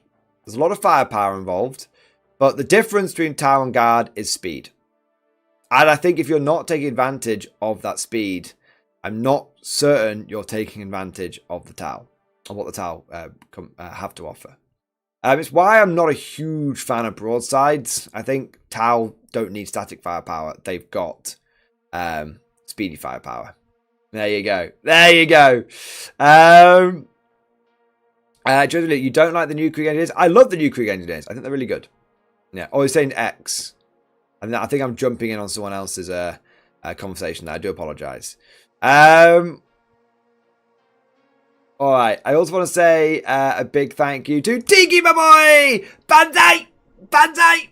Banzai! Tiki, thank you so much for the gifted membership, sir. Thank you for the support. Thank you for doing your part, man. Appreciate it. Also, a huge thank you to Captain HHL! Captain HHL, thank you for the Giga Chat. Yes! Bloody love this community, even if Mordian leads us into Tau Heresy. It's not me! It's not me. Mad Larkin is causing all of this Tau Heresy to happen. I'm merely a conduit for Mad Larkin's degenerate ideas. Hey, Tactical Tortoise TV! Tactical Tortoise TV, thank you so much for joining with the raid. Man the battlements! Man the battlements! We've got a party of 22 tortoises, I should say, raiding into the MG Twitch stream. Big welcome, Tactical Tortoise. Hope you're having a good one, man. Thank you for being here, and I hope you had a good live stream yourself, man. And we are doing a tournament after action report today, and I took Tau to my local RTT, and well, not only did I do all right, but much to my shame, I actually enjoyed it as well. I know. Mad Larkin, feel the degeneracy flow through you, Mordian. No! I don't wanna! Is that your towel? Did you borrow it? It's my brother's towel, which he doesn't play 40k anymore. So he's basically given me his army. It's kind of on like long-term loan, but I don't think my brother's ever going to bother playing 40k again. He's too deep into bot action now. So yeah, it's the channel towel army. Yeah. There we go. All right. I want to say a big thank you next to X, my boy. X, thank you for the Giga Chat. I still stubbornly reject the Krieg aesthetic. Engineer proxy in stream discussion. Let's have a look. What's the engineer proxy? Hey, that looks great, man. That looks really good. Is that a Kazakin with an Arbeit's shotgun and an ammo can? That's cool as fuck, man. That's really cool. That's really cool. I like that. I mean, that's one of the great things about Guard. You don't have to have the Krieg engineers to sort of use the datasheet. Blokes running around with carapace arm and shotguns. It's close enough. That'll get the job done. For sure. Kazakin with Arbeit shotgun. Yep. Dude, fantastic conversion. Very cleanly done. Like, that looks natural, like the model's meant to be like that. And bloody good effort on the paint scheme as well. I love your grey and red colour scheme, man. Nice. 07, you magnificent bastard. Look forward to seeing the rest of the squad, mate. Nice. And then we've got Chris Downing. Chris Downing, thank you for the 19-month member flex. X-Force, baby. Thank you so much, man. 19 months, baby. 19 months, you magnificent bastard. Thank you so much for supporting the channel. Thank you for more than doing your part, sir. And I want to do a shout out to Snuggle Badger. Snuggle Badger, thank you for the follow over on Twitch, mate. Appreciate it. Okie croaky. Where are we now? So we're all caught up. Big fucking thank you to all of you guys with all of your support, man. You guys are smashing it tonight. Let's now struggle through game number 2. So, we've defeated the nuns with guns, the bolter bitches. Now it is time for us to take on the Emperor's second finest, after the Imperial Guard, of course, the Space Marines. Now, my opponent was running. I've actually played against my opponent before, and he had Space Marines then as well.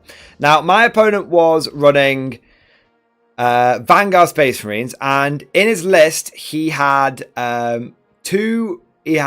me try and remember this correctly. He had a unit of infiltrators with the anti-deep strike 12-inch bubble. A unit of heavy intercessors led by, I think it's a captain. He had 2 of the lone op lieutenants. And then he had a ballistas dreadnought, a Invicta warsuit. He had a funky land speeder, which I'm not sure what it does, but it was quite annoying. And then he had 2 units of jumpy dudes with the bolter pistols, with the mini heavy bolters. 1 was 3-man strong, 1 was 6-man strong. And then there was a Land Raider Redeemer, which had, I think, a unit of like intercessors in it. And then he had a unit of 6 Centurions with las cannons. And those Centurions are actually really good. Like, my opponent, I think, 20-0'd his first game. And a big part of it was the fucking Centurions, man. Yeah, don't underestimate them. It's a lot of las cannons. Now, the mission that we were playing was Scorched Earth. So that's the one where you can burn the objectives. And the deployment was Crucible of Battle. And the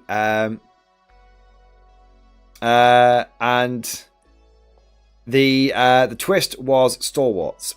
Now, my opponent was in Vanguard Spearhead, which was actually a bit of a pain in the ass for me because it basically meant that he was at -1 to hit pretty much the whole time.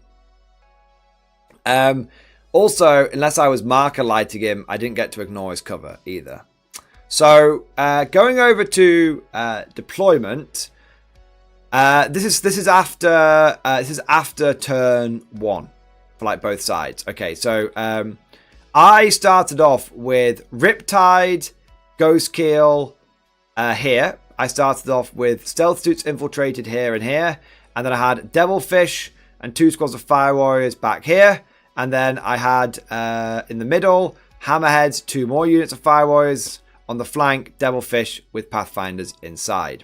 Opponent, you can see, Speeder, infiltrating heavy intercessors, which was definitely a bit of a ball ache. And then the Land Raider, the Ballistas, and some of his other infantry back here. And the Invicta Warsuit, which isn't on the table at the moment. Well, it did start on the table. It's not there after turn 1. So we roll off to a first turn, and who gets first turn? Let me just check here. My opponent gets first turn.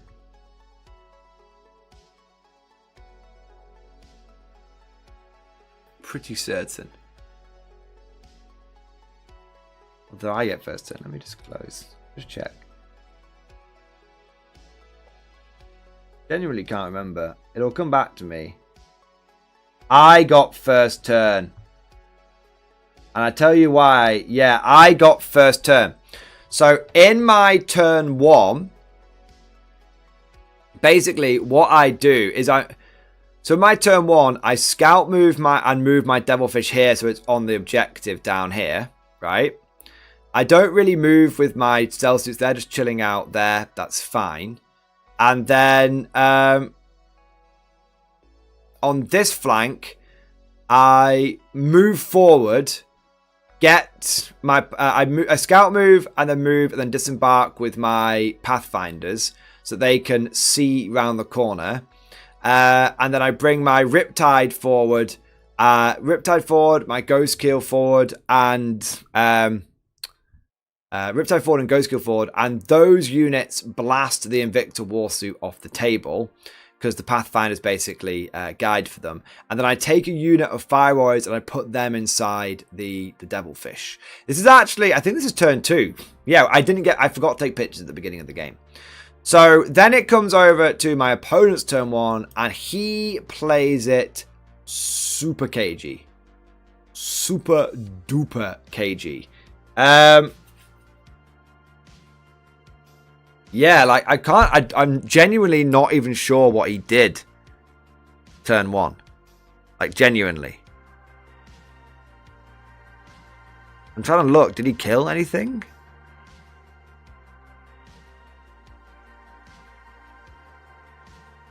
I mean, he must have killed something, right? But Yeah, I don't even... I genuinely... I think my opponent basically just... His turn 1... repositions and stuff, and he sort of chills. And when he did that, I was very, very worried, because I was like... Okay. He sort of stages himself. And I was like... I was very worried, because I was like, if he just waits out the first 3 turns, I'm going to be in deep trouble, because then basically I don't get to benefit from my army rule. And he's still a Marine, so I can't exactly go balls deep against him, because he'll just beat me up in combat. So I was a little worried when he was playing it very cagey turn 1. So it comes over to my... that was it. He moved... He sabotaged with like one of his lieutenants like down here, and then he had another one of his like lone op lieutenants, and he brought it out into the middle of the board because he brought it out. No, he didn't do that. He literally just sabotaged like down here. That was it. That was it. So it comes over to my turn 2, and I'm like, okay, I'm a little concerned now. I'm a little concerned. I can't really see anything. And I know he's got Centurions, and I know that they can't threaten me turn 2, obviously, because he can't come in my deployment zone turn 2. But I'm like, the jumpy dudes could come down and like clear away my home objective. So what I do is I basically stack up my home objective. So even if his jumpy dudes come down like 6 of them, try and clear it off, he won't physically be able to do it.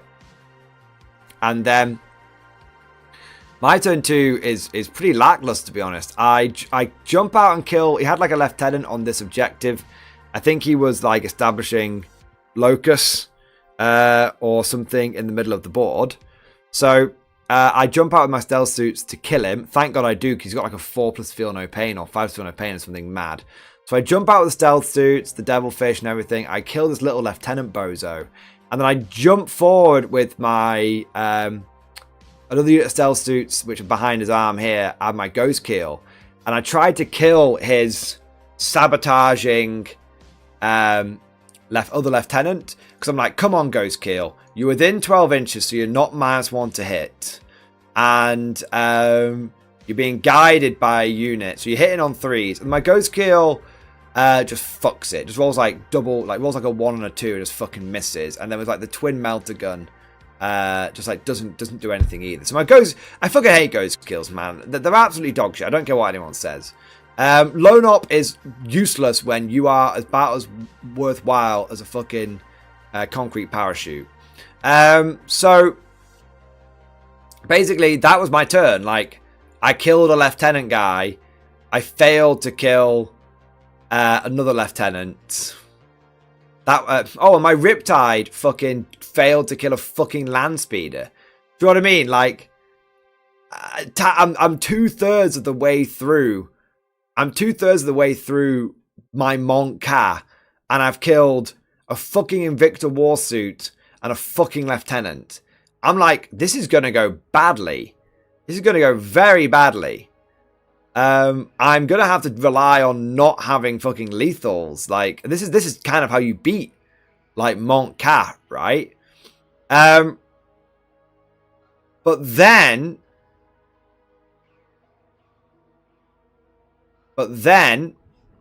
and we're sort of around turn 3 now.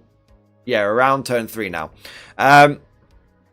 Then my opponent makes a mistake.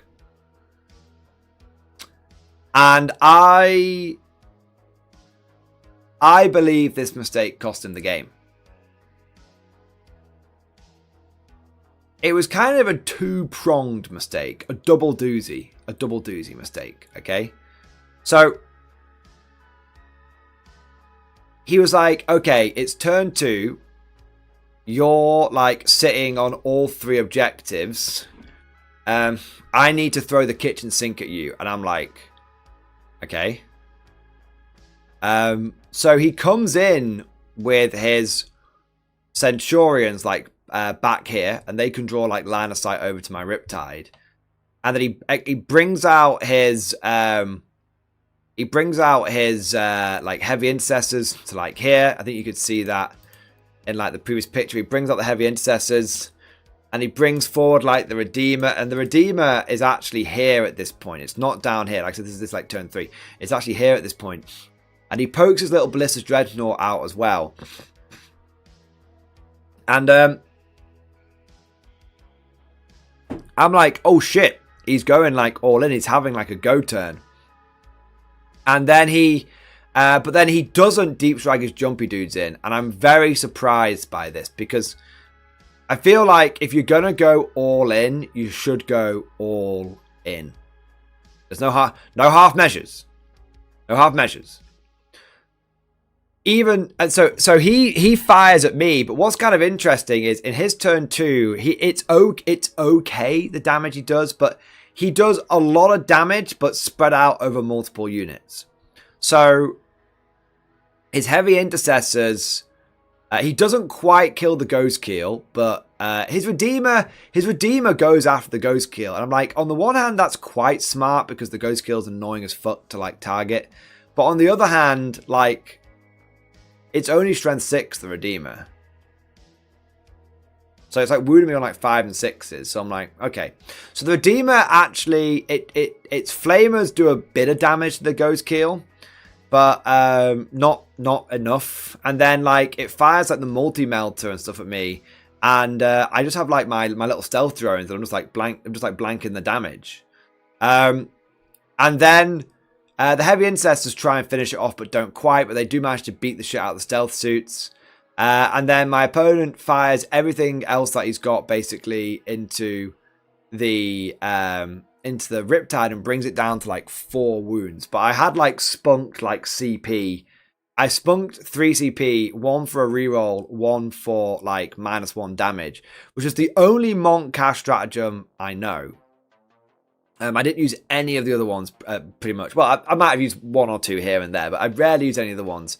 And that was kind of it. And so I'm looking down at the board and like, he just like come out and like expose himself. And I've lost a stealth team.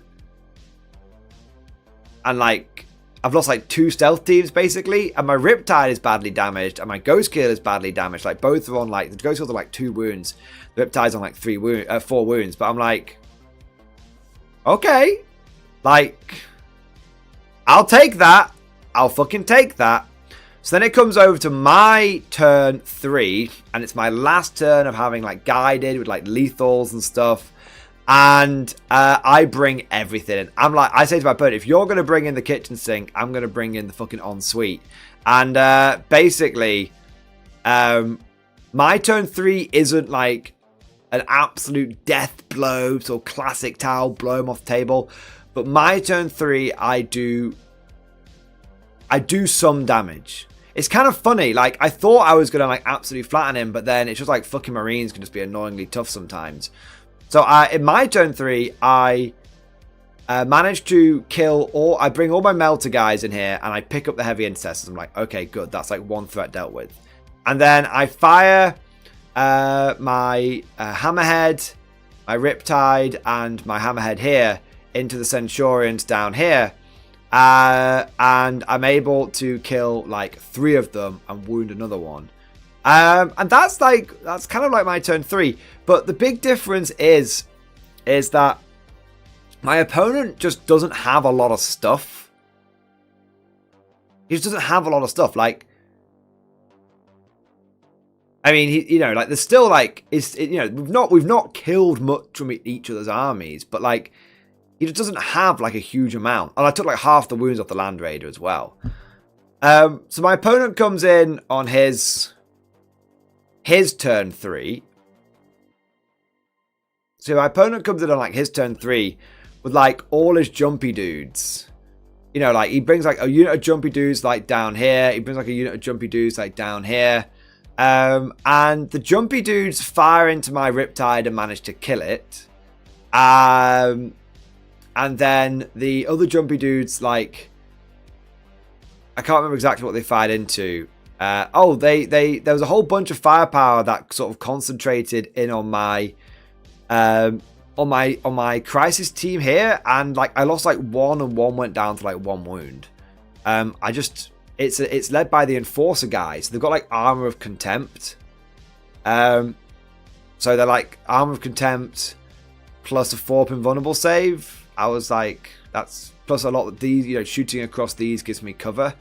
So I kind of just tanked a lot of it. And then at that point, it comes over to like Tau turn 4. And I'm like, my opponent has played his final card at this point.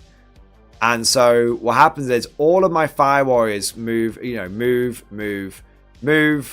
I've got 3 units of Fire Warriors and a unit of Pathfinders. All go in onto a 6-man Jumpy Dude unit, and there's only so many 3-up saves they can make.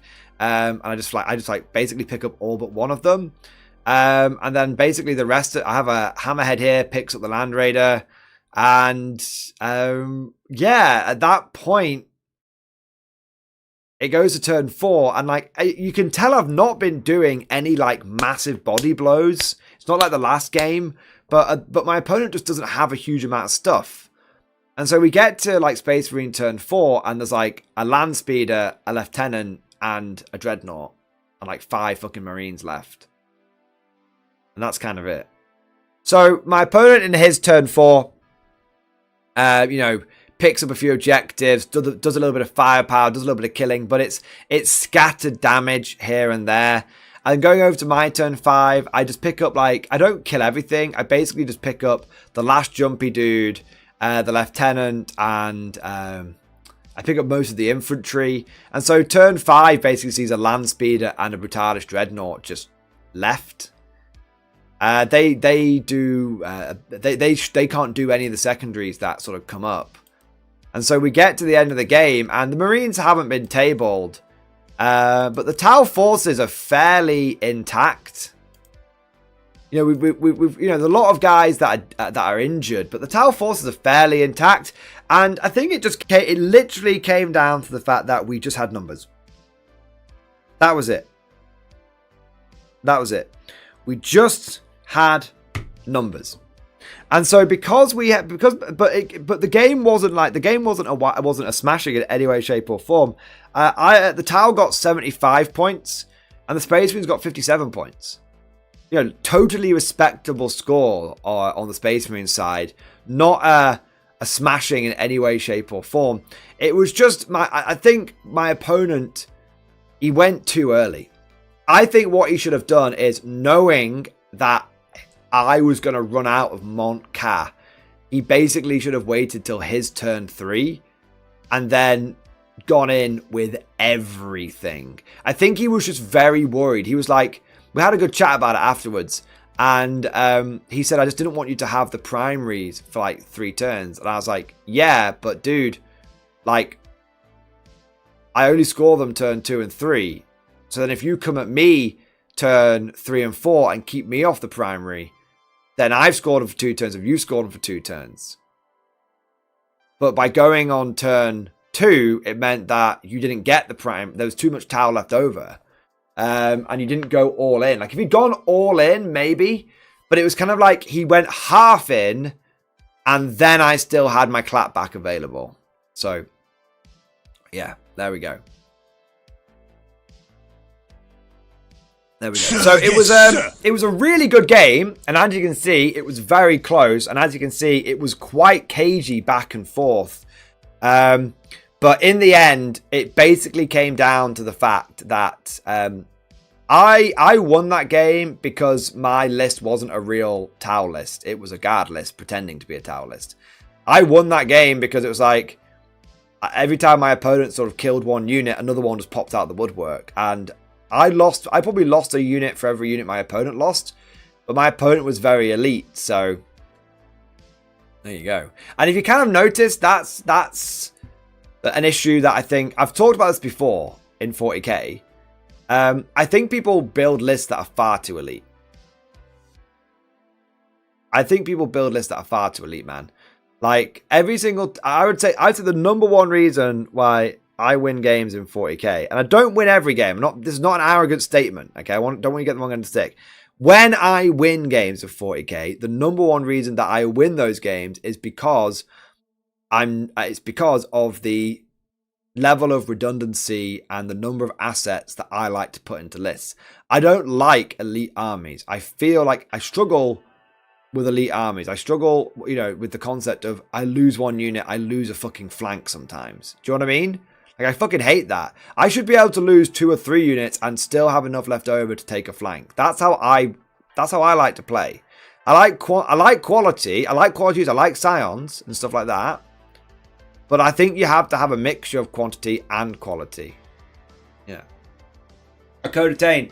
People hyper skew because no force org. I think that's true. I think because there's no force org now, I think people see that they can take all of the guns, and then they take all of the guns, and then they don't, because they just see damage output, and they don't see that sometimes you don't win games because of damage output. Sometimes you do. Sometimes you do. Certainly having a lot of damage output in my guard, this list has helped. But it's not all. Do you know what I said at the beginning of the video, guys? I said I felt like I had enough firepower, so I added in other things other than firepower. Which I know is a completely alien concept to the fucking Virgin Tau brain. But it's like, it gets to a point when you're getting diminishing returns. Like, I had plenty of firepower. Over the last 2 games, have you noticed me having a lack of firepower? Have you noticed me not being able to damage output my opponents? No. In both games, I've had more than enough damage output. More than enough. But what I did is, rather than being like, all damage, smash, I was like 60% damage, 40% objectives and screening and other shit, man. That's how I like. That's how I think Tau is quite strong. I think if you over skew, I think if you just go damage, I think you're just a one trick pony. Yeah. Yeah. Like, I'm not a Tau player, and I'm not. This is only a local RTT. Like, let's not get ahead of ourselves. But I've played against sisters, which are, even though they're very elite, are still a perfectly good, perfectly well-performing army. I played against Vanguard Marines, which are, at the moment, one of the better ways of running Marines that we've seen. And now I'm playing against Tyranids. Reporting for duty, sir! And I'm playing against Tyranids, and there's fucking Tyrannofexes and Exocrines everywhere. So we'll get into game number 3 in a moment. But yeah, like, I've not had a phenomenally, like, I've not had an easy run at any point here. I've not had an easy run. I've not had, like, I was fortunate in my last game. I thought I was going to face 120 Jackals and just automatically lose. But I ended up getting paired into Tyranids, which was still a tough matchup, as you'll see. But before we get there, we do have some support that's coming in here. So I want to say a huge thank you to Trooper number 2102! Trooper, thank you so much for the support, man. Link to my first Marine army in stream discussion. Alright, let's take a look. Okay.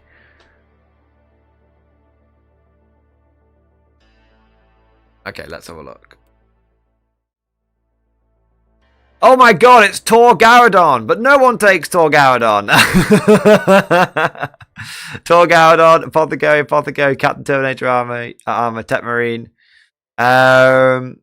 Big Squad of Holy Ancestors, love that. Tactical Squad, love that. Tactical Squad, love that. So, 2 Tactical Squads and a big, chunky, heavy Ancestor Squad. Centurion Devastators. Terminator Assault Unit, Ballista Dreadnought, Dreadnought, Land Raider, Rhino. I quite like that, because you've got 1-2 units of infantry in Rhinos. That gives you a decent amount. And then you've got a big squad of heavy intercessors as well, which that's like a big block of infantry there as well. You've then got more infantry down here with another sort of like 8 elite infantry down here. Obviously, characters involved. So we'll probably look at like 40 infantry, which is a pretty decent amount for Marine Army. And then you're backing that up with some decent firepower. I mean, we've got Land Raider, Dreadnought, and then Ballistas Dreadnoughts. How the fuck is the regular Dreadnought more expensive than the Ballistas Dreadnought? What? Isn't that the old boxy Naught? That's crazy. I don't know what the stats of the old box Naught is, but it must... I have no idea how it's worth more than a Ballistas, but there we go. But yeah, triple Dreadnought is going to give you some firepower. Land Raider is going to give you some firepower and some transportation. Lots of infantry. I guess the only thing I'm seeing here which maybe struggled a little bit is some secondary game. You could do with something cheap and shitty for doing secondary objectives. That's my feeling. The rest of it looks fine, but I mean honestly, I'd probably drop the box Naught and put like a unit of the jumpy dudes in so they can deep strike down 3 inches away and do secondaries. Yeah. That's probably what I would do. That's probably what I would do. But yeah, there you go, man. Decent list. And I know yours is just like a fun army because it's like the Marines that you've been painting up and everything and converting. It's the siege grinders. So so just like have fun with it. See what happens. Dreadnoughts and power armor, man. As far as I'm concerned, that's the best way to play. There you go, mate. There you go. Thank you so much for the support, dude, and good luck with your first game. I also want to say a big thank you to Nelsonator53 for the follow on Twitch and Dusty Red Wizard for the subscribe over on YouTube. All right, shall we get into the final game? So, why does Mordian always say use interceptors? I just like them because they're so pricey. I mean, I don't know. CR Smith at $60 for 3. I mean, I don't know how much they cost. I would always get like second-hand ones or 3D print ones or convert some or something. I'm not saying use them from like a money point of view. I'm saying the fact that they can deep strike down 3 inches and do secondaries is good. But fuck it, man. Like 3D print them or something. Yeah. Baby, I don't buy models. I print.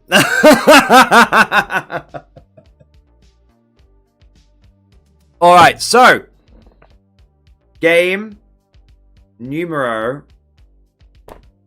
3. Game number 3. So here it is. 2 wins under the belt. I'm on table 2 because I haven't 20-0'd anyone. Well, I 20-0'd one person. I didn't 20-0 the second person. And I play against Jack. Yes, the second Jack of the tournament. Now, Jack is someone that you guys will actually remember from some of my old tournament reports. He's normally the Chaos guy. So I've played against him with his Death Guard a couple of times.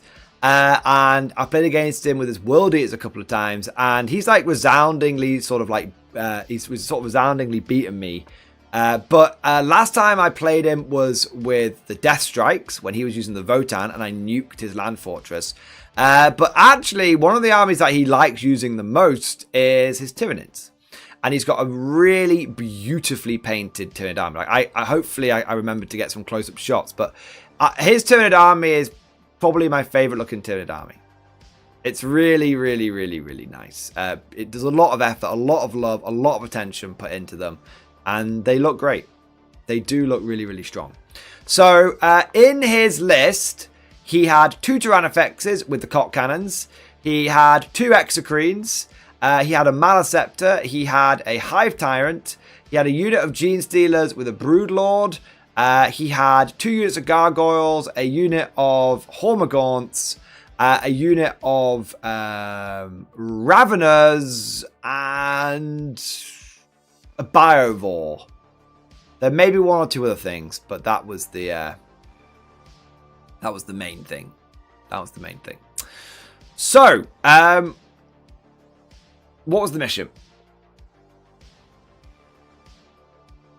Mission was burn a trust with raised banners on sweeping engagement deployment. Burn a trust is guarding the objectives, but you don't get any points for holding your home objective, but you can guard it for 2 points a turn. Raised banners is get a battle line unit onto an objective, get an extra point.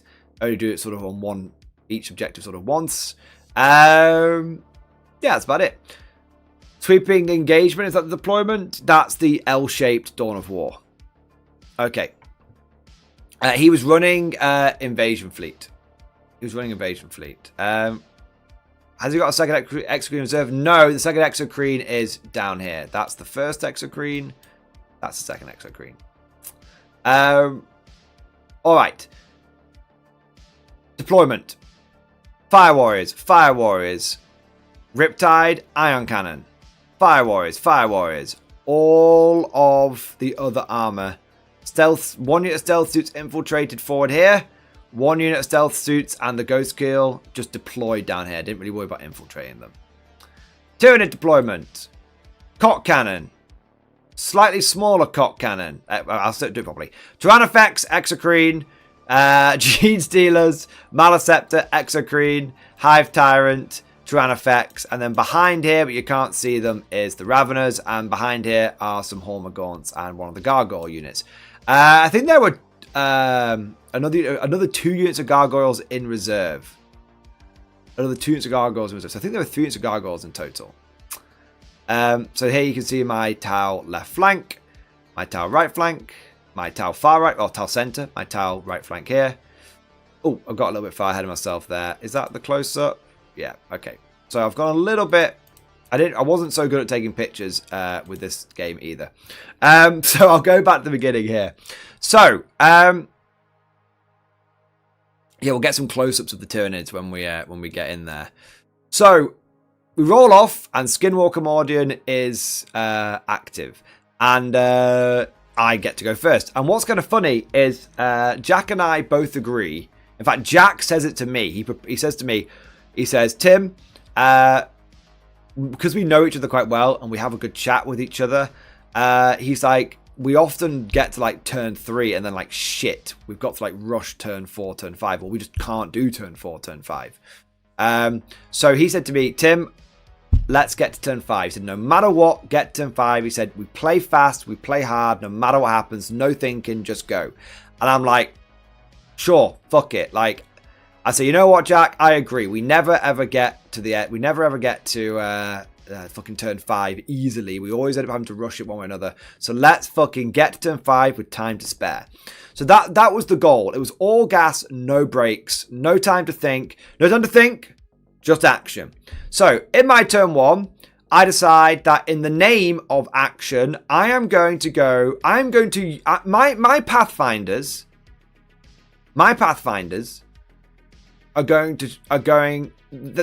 had an identity crisis.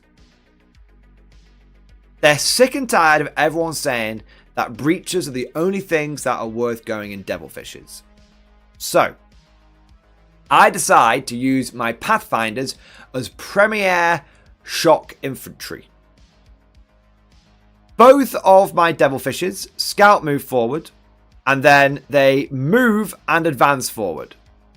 And the Pathfinders jump out here so that they can all see the Raveners that are hiding behind the wall there. My other Devilfish comes forward, moves here, and the Pathfinders jump out, and they're in range of the Hormagaunts that are just down here. And then my Stealth Suits jump forward, and they're also in range of the Hormagaunts here.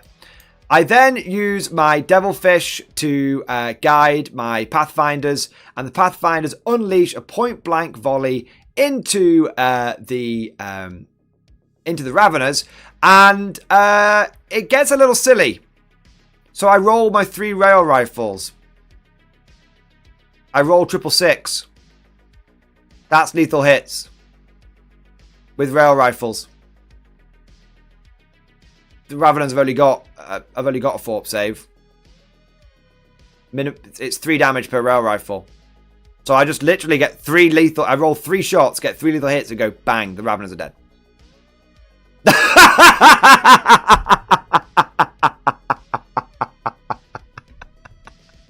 I was like, all right. Just like, I'll have to save this. I love the town path. I was like, I'll have to save this for close encounters. Bang. Okay, fine. It's not quite that fortunate elsewhere. It actually takes me both devil fishes and the stealth suits and the other unit of pathfinders to fire into a 10-man Hormagaunt squad to wipe them out. So it's like swings and roundabouts, right? 1 unit of pathfinders easily obliterates the Raveners, and then everything else rolls a little bit weirdly. And it takes a little bit more firepower to kill the Hormagaunts, but you know, there you go. But the reason I went after those units is I was looking at my opponent's army and I was like, well, where's the anti-infantry? I don't want the Hormagaunts running over here and tying everything up. I don't want the Raveners like doing loads of damage to me. With those 2 units down, there's like a unit of gargoyles, and okay, I don't does that mean to sound arrogant here, but I don't mean to sound arrogant here, but I don't worry about the damage output of gargoyles. Of course, there is the exocrines and stuff, and the exocrines are pretty good anti-infantry, but I mean, it's 1 exocrine. So it can kill at most like 1 squad, right? And it'll probably go after my devil. I'm thinking it'll probably go after the devilfish because the devilfishes have still got like all their like seeker missiles and stuff, so they're still a threat. So yeah, I'm just gonna kill. My plan is I'm gonna kill all of my opponent's scoring units. That's my plan. Turn 1. My plan this game is kill anything that can score and then rely upon my objective control to win me the game. That's the plan. That's the only plan I have. So what was that? Gives you wait. You can see and shoot through walls with no windows. Have I missed something in 40k? So my pathfinders were out. You can imagine they were on the other side of the wall. So the devilfish moves and advances here. Thanks to its ability, I can get out. So my pathfinders are like on the other side of the wall here, and like a bit of a screening line. I think it's like 1 or 2 on the objective, and they can see the Hormagaunts which are across here. No, they can see them no problem because of like the angle, and likewise with my stealth suits I can just see across no problem. And then the pathfinders here, the devilfish has like nudged its nose in there, so all the pathfinders can get out the other side of the wall and see the Raveners no problem. So I'm on the other side of the walls, Gaming Stuka. Yeah. I also shove a unit of Fire Warriors onto the middle objective because I have secure no man's land. So I'm like, secure, boom. And I get to raise banners with it, which is good. So we go over to Tyranid, turn 1. There's a nice close-up shot of the gargoyles. So Tyranid, turn 1. I wonder if I can... Yeah. So basically what happens is one of the exocrines... yeah, that was it. Like, so my Fire Warriors, thanks to the Guardian drone, are always -1 to wound in range. So like... And they've got like the benefit of cover because shooting, these are basically forests, shooting across them gives you cover. So my opponent like unloads an exocrine into the Fire Warriors, but it's like he's had to like move it, so it's like hitting on like 3s. And then it's only wounding on 3s. And then I think I'm on like a 6-up save or something. I think it's AP 3. So I'm in cover, so I'm on like a 6-up save. So I lose like a handful of like, I lose like I think 4 or 5 Fire Warriors. And the gargoyles come in and like shoot me and kill like 1 Fire Warrior because they're hitting on 4s, wounding on 4s, and I've got like a 3-up save against their shots. And the gargoyles charge in and do no wounds. And the Fire Warriors fight back and do no wounds. And it's like, this is the most riveting combat ever witnessed in Warhammer 40k. The epic showdown between the flappy bat bastards and what I call the firewall, the firewall, the IT support team.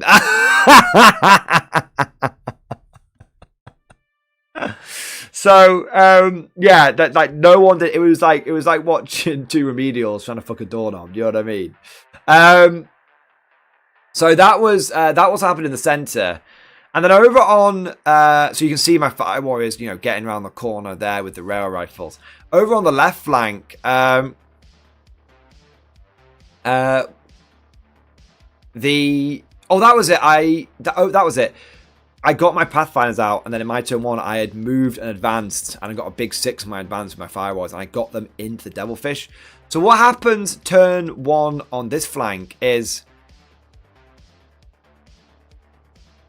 Jack fails to kill the stealth team. He puts like a whole bunch of like shitty shots into the stealth team from like the spines from like the Tyrannofex and stuff like that, but just doesn't do anything because they're stealth teams. They're like -1 to hit with a 3-up save, like 2 wounds each. And then he puts a whole bunch of firepower into the Pathfinders and kills them down to like 2 guys. And then he does actually manage to cock cannon from the Tyrannofex, the Devilfish, but then the 10 Fire Warriors sort of spill out onto the objective. So, like, I lose like 8 Fire Warriors, like 1 stealth suit, 8 Pathfinders, 1 stealth suit, and a Devilfish. And then I lose like 6 Fire Warriors in the center, and I'm like, okay. Like, it's annoying that I lost one of the Devilfishes, but I've still got the Pathfinders, and they're still able to like mark like 2 targets if I just like auto pass the battle shock and everything. So like I'm like, okay, I'm all right with this. I've lost like a dozen infantry, or I've lost about a dozen infantry or so, and a transport. And yeah, all I've done is like kill like 10 Hormagaunts and 3 Raveners, but that's like an equal trade. That's an equal trade, and I've got more stuff than the Tyranids. They've got like 10 Hormagaunts and like 30 like Gargoyles, and I've got like 10 Pathfinders, 20 Pathfinders, like and 40 Fire Warriors. So I'm outnumbering the swarm, right? Oh, the Malon Scepter came over. That was hilarious. Yeah, the Malon Scepter came over and like attacked the stealth suit in combat and just missed all of its attacks. Just was like, fucking missed them, man. Oh man, oh crazy. You can see the paint job on that thing though. It's so nice, isn't it? Like the brown with the stripes, and then like the basing's really nice. It's a really, really nice paint job. Yeah. So this is what it looks like at the end of Tau turn 2. So Tau turn 2, I bring the Fire Warriors. You can see them sort of poking out down here. I bring the Fire Warriors down. By the way, these cards here, you see them on like both sides of the ruins.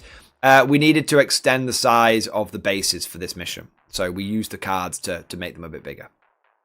That's why those are secret missions used to extend the bases a little bit.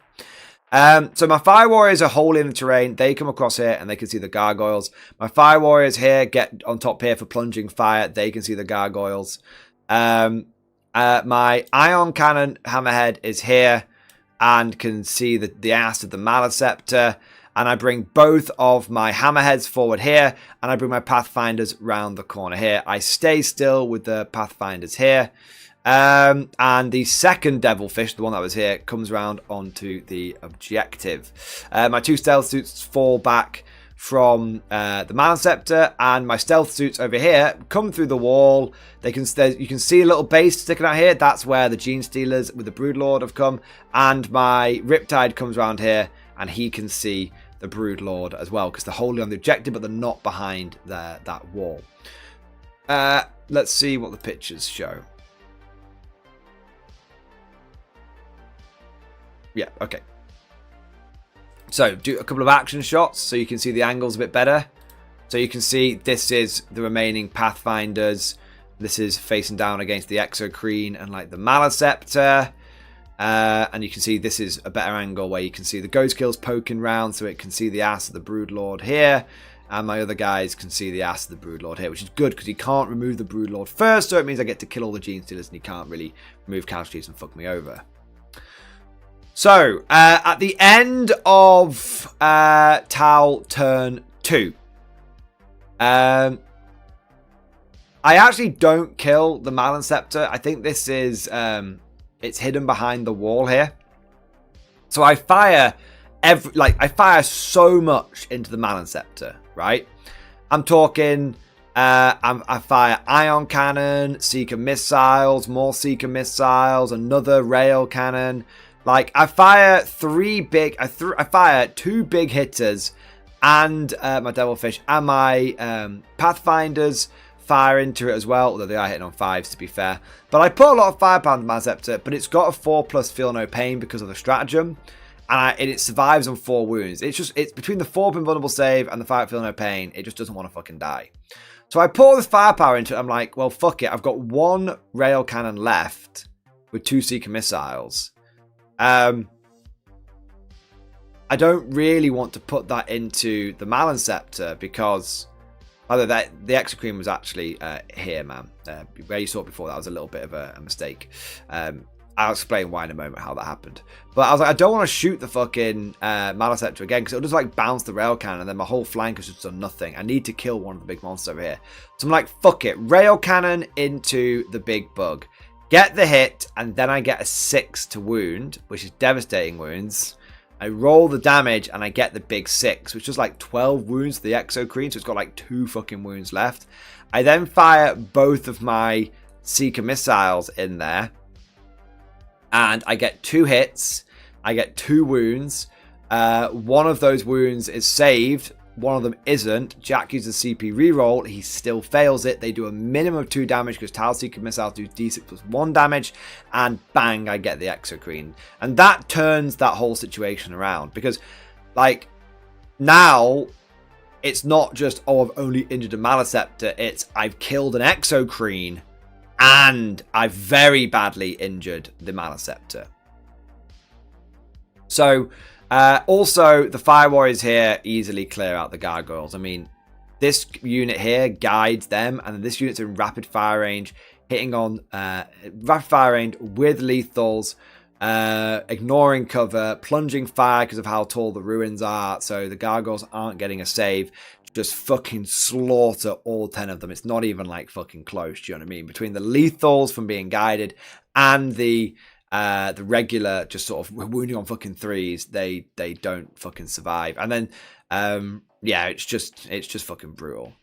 So it comes over to Tyrannid turn. Oh, and then over here, everything fires into the Gene Stealers, and I kill them down to 1 Broodlord and 1 Gene Stealer. Jack! Oh, Jack's in the chat.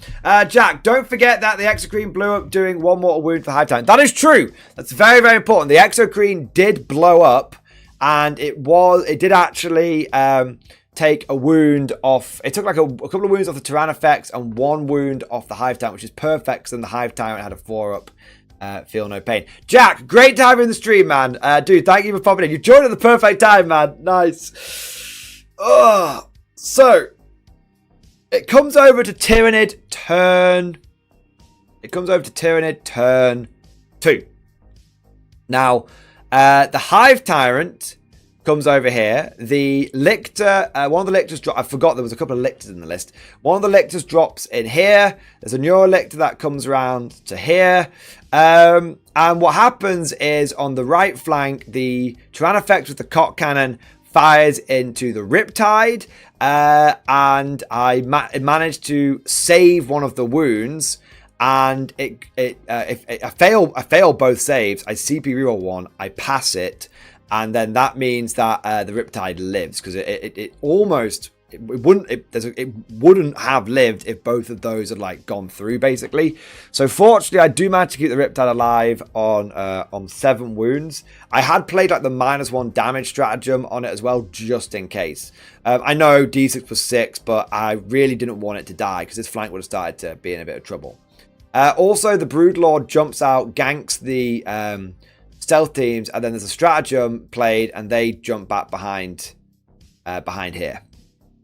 Another unit of gargoyles, like deep strikes down, shoots the Fire Warriors, don't do any damage. That -1 to wound is so good.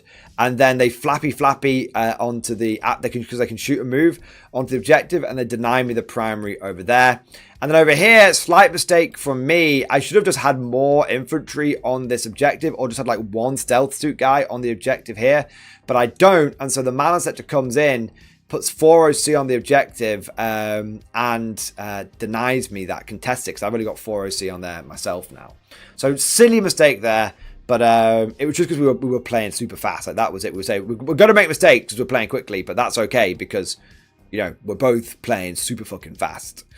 The Lictor here failed its 9-inch charge against the Pathfinders. Even with, I think, a reroll was involved, it still failed it, unfortunately. But yeah, the Tyranid shooting turn 2 was... the other Tyran effects killed the Hammerhead. Tyranid shooting turn 2 was okay. But, like, they didn't quite kill the Riptide. So, you know, like sort of to add it up, I lost a Riptide, I lost a Stealth Team, and I lost the remaining sort of... so I lost a Hammerhead, I lost Stealth Team, and I lost the remaining Pathfinders here. But that was kind of it. There was like a few scattered casualties elsewhere, but it wasn't the firepower that the Tyranids needed. And I think a big part of that was the fact that one of the Exocrines was down, and some of the, you know, a lot of the anti-infantry was going to come from things like the G-Stealers, and was going to come from things like the Hormagaunts and the Raveners, and I got rid of those fairly early on. So there was firepower in the list, but it's like 2 shots, 2 shots. Do you know what I mean? Like, it's good anti-vehicle, but it's not good anti-horde stuff. And this is where, like, my numbers start to come into effect here. So you can see that's the remaining Gene Stealers there. That's the Maliceptor who tickled the Devilfish. And so we get to turn... Oh, I had Rapid Ingress, a unit of Melter Suits behind here, by the way. But just it didn't impact the turn 2 situation at all.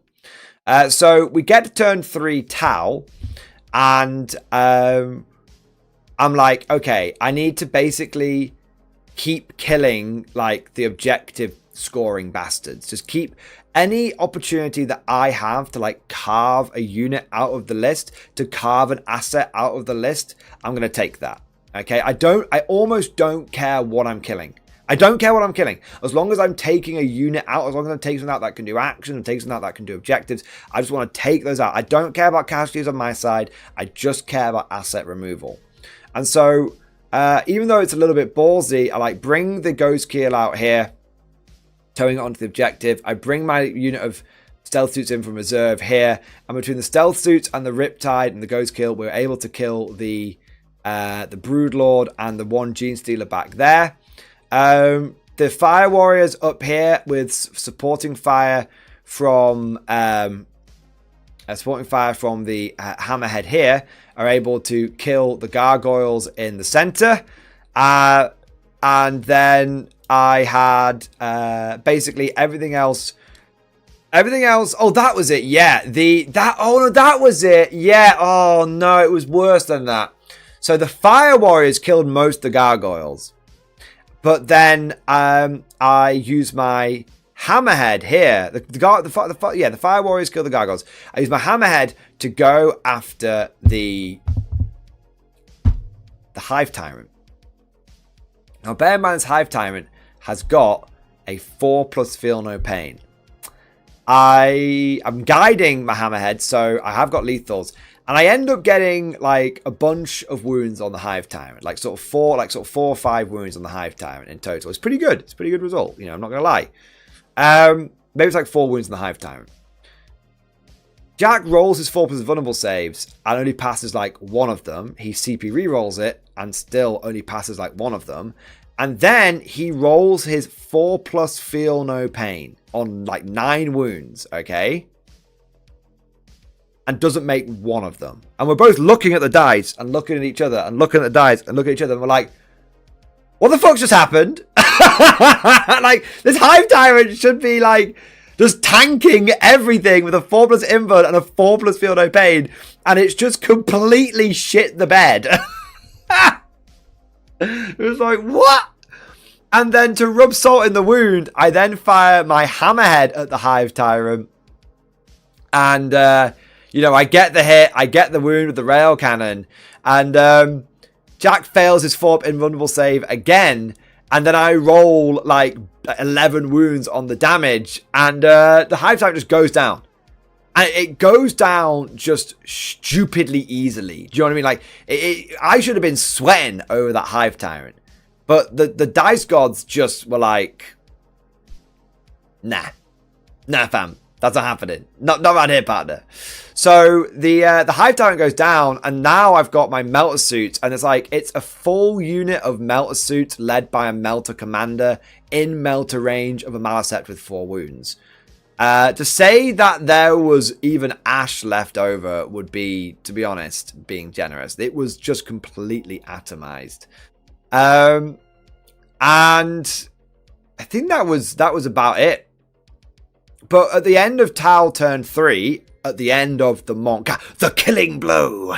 At the end of the killing blow, the Tyranids have got 2 Tyrannofexes and an Exocrine left, and a couple of Lictors. And like, that's okay. It's okay, but there's not enough objective play here. Fair play to Tyranids turn 3. They do end up drawing like containment. They do end up getting like 10 points on secondaries, like containment and like another one.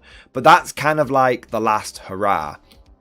We go over to like sort of turn 4. And you know, sort of turn 4. So this is turn 3 for the Nids here. You can see the other Lictors come down here. There's a Lictor behind there doing like containment and stuff. And we get to the Neuro Lictor sort of comes forward here, and we get to sort of like turn 4, and that's one of the Lictors going after the stealth teams and stuff. Like this is over the course of sort of turn 4, turn 5, and over the course of turn 4, turn 5, you know, the Tau, you know, we lose another Devilfish, we lose another Hammerhead, you know, the other Railhead. But that's, you know, and we lose like another stealth team. But we basically end up picking up the other, like all of the remaining sort of like objective doers of the Tyranids. And so at the end of the game, there's like, you know, these 3 big sort of Tyranid monsters sort of at the back, sort of firing away, like, you know, moving forward onto, you know, I think the last of them sort of moved forward onto objectives and stuff. But unfortunately, there's just not enough assets left over. You know, the Tau is sort of, the Tau infantry is still fairly intact. You know, we've lost one of the Pathfinder squads, we've lost one of the Fire Warrior squads, but the rest of them are, you know, kind of okay. We've still got sort of 40 infantry. The battle suits are still going. One of the stealth teams is still going. You know, one of the Hammerheads is still going. You know, the Ion Head's still going. And so, yeah, we sort of get to the end of the game, and we've done a reasonable job of sort of keeping each other off primary, but just having that little bit extra objective play, that little bit extra sort of primary play, meant that the Tau were just able to sneak ahead. Just able to sneak ahead. And the final score, to give you an idea of like how close this was, the final score was 68 to the Tau, so not smashing in any way, shape, or form, and 58 to the Tyranids. And it literally came, you know, our secondaries were pretty much equals, like 38 to the Tau, 36 to the Tyranids. You know, that's very close. It literally came down to the fact that I got 20 primary and the Tyranids got 12 primary. That was it. It was those couple of rounds where I was able to get a little bit extra primary. And the reason I was able to do that is because I had focused on getting rid of my opponent's infantry whilst making sure that I was basically making sure I was sort of looking after my infantry. But yeah, we ended the game with plenty of time to spare, which was nice, so me and Jack achieved our goal.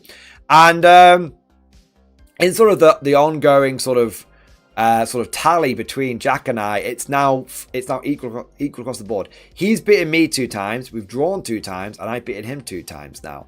I've beaten him once with Tau, and I have beaten him once with death strikes. I don't know if you can say this, God. I beat him once because I melted his fucking brain off with a death strike, which is still, we had a good laugh about that. It's still one of my favorite moments in all of 40k. Just seeing Jack, just his brain leak out the side of his ears when he was like, what the fuck do these death strikes even do? But we ended the game. So I did win all 3 games. I went undefeated with Tau, which is surprising to be sure. I made loads of mistakes though. Like, you know, I know I will have got some rules wrong here and there. But I tell you what, guys, most of the rules, I didn't use any stratagems. I didn't know what any of my stratagems did, so I basically didn't use them apart from CP reroll and -1 damage. And I got to the end of the tournament and realized that I had been playing the whole tournament with my hammerheads hitting on 3s when they should have been hitting on 2s, because guided plus armor hunter equals hitting on 2s. And yeah, there's a few other things that happened where basically, like, I did make mistakes with the army, and I did get rules wrong with my army. And I did have, like, a mistake in my list. Obviously, it said Kion when it should have been Montcar. But those were, and I'm sure there would have been other mistakes that I made that I didn't even, like, pick up. Do you know what I mean? But I can confidently say that any mistakes that I made, the vast majority of them, any rules that I got wrong, the vast majority of them were, if not all of them, were ones that negatively affected me. There was definitely none of this. Ooh, I've got all the rules wrong in my favor. Do you know what I mean? There was none of that. I was actually probably playing the army badly. Not badly. I was playing the army probably slightly undertuned, but it was like, it was one of the things where, like, if I don't know what it does, I'm just not going to use it. I know what a pulse rifle fucking does. I know what a burst cannon fucking does. Grimdog Future, novice Tau player, you're supposed to get the rules wrong to your advantage. Well, look, hey, I'm sure it happened, right? I'm sure, you know, that there was some rules that I would have got wrong, that would have advantaged me. Like, of course, you know, but I'm, you know, like, of course. But, you know, that's going to happen with, like, the info. I can't think of any right now, but, you know, I'm just going to assume that happened, right? But, I can tell you right now that I definitely know that I played multiple things wrong that weren't in my fucking favor. Like, I forgot the entire tournament that my Riptide had the missile pods, never fired them once. I forgot, what was it? Oh, there was something else. Oh, I still don't know what the Tau Fire Warriors datasheet ability is. Seriously, I got to the end of the tournament and was like, what the fuck do Tau Fire Warriors do? I never looked it up. Went the entire tournament not even looking at the Tau Fire Warriors ability. In fact, I'm going to look at it now. What the fuck? Strike team. What's their ability? Suppression volley. In your shooting phase, after this unit has shot, so one enemy infantry unit hit by one or more of these attacks till the start of your next turn, this unit is on the battlefield is suppressed. -1 to hit. Oh, that would have been amazing. That would have been amazing, man. That would have come up. That wouldn't have come up like everywhere. That wouldn't have come up everywhere, but it would have come up every single game. So yeah, entire game, I didn't suppress a single one of my opponent's units. And I was running 40 Fire Warriors. So my infantry corps the entire time, wasn't doing what it should have done. Oh, I did get the DS8 support turret wrong though. Lambast me, guys. I got the DS8 support turret wrong in my favor. I didn't read the rules for it. I just read the weapon. So I did fire. I don't remember. I think I forgot it existed, but I think in that last game, I did fire my DS8 support turret after moving. But I think that was the only time that I fired it. I literally like checked the data sheet and was like, oh, cool. What's the fucking support turret? Oh, cool. I'll fire that. That's like 2 extra shots. So the one time I used the support turret, I did use it wrongly. So, lambast me, chat. I did fire 2 shots hitting on a 5+, when I shouldn't have done. But you know, do you see what I mean? Like, I'm sure if we went through the fine tooth comb, we're gonna find stuff like this. But I can tell you right now, it was if there was I got a lot of rules wrong against me, and there's going to be things like that, little things which I got in my favor. Yeah. So yeah, there you go. So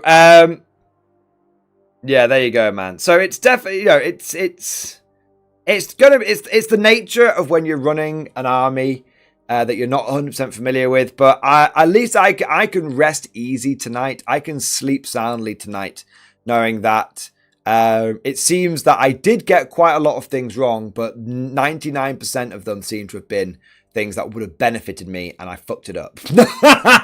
Not things that, you know, I got them wrong, so I didn't benefit from them. That's the way, you know, that's what I mean.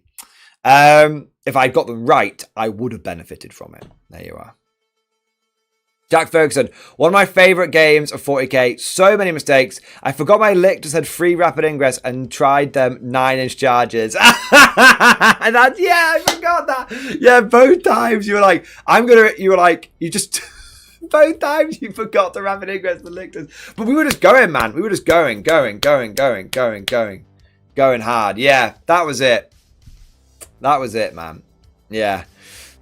And there were many mistakes made on both sides in that last game. But we were just going fast and going hard, and I don't think there were any mistakes on either side that really benefited anyone in any meaningful way. I think to be honest, I think the number of mistakes or little bits that we missed, Jack, I think overall probably it was equals across both sides. The mistakes weirdly cancelled each other out and didn't impact the game.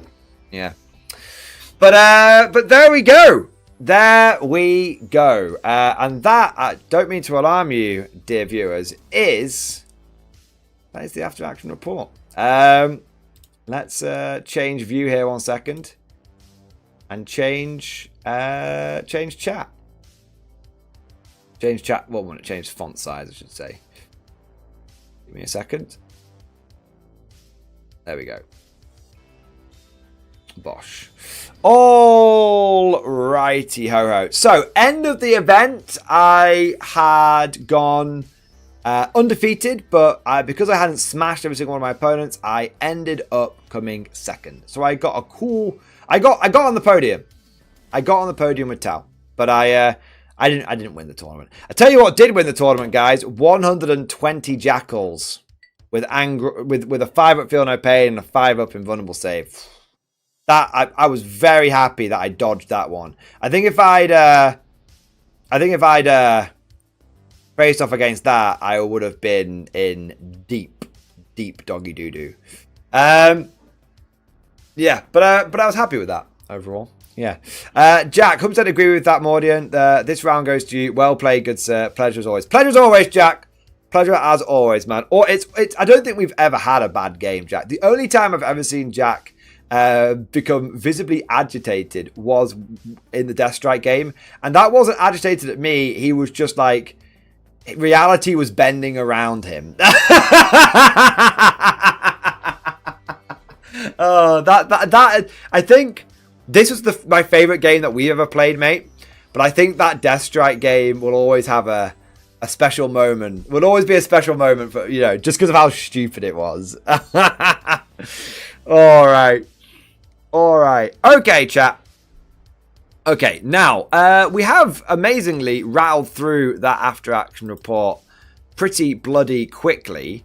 So, but we've still got plenty of time left over, to be honest, guys. So what I'm going to do is do a little bit of a poll. We're not going to end the stream just yet because I know you guys like the long streams. So what should we talk about next? I've got another thing. Well, I could talk. Oh, it's gaming stream tomorrow, isn't it? I could do a gaming stream tomorrow.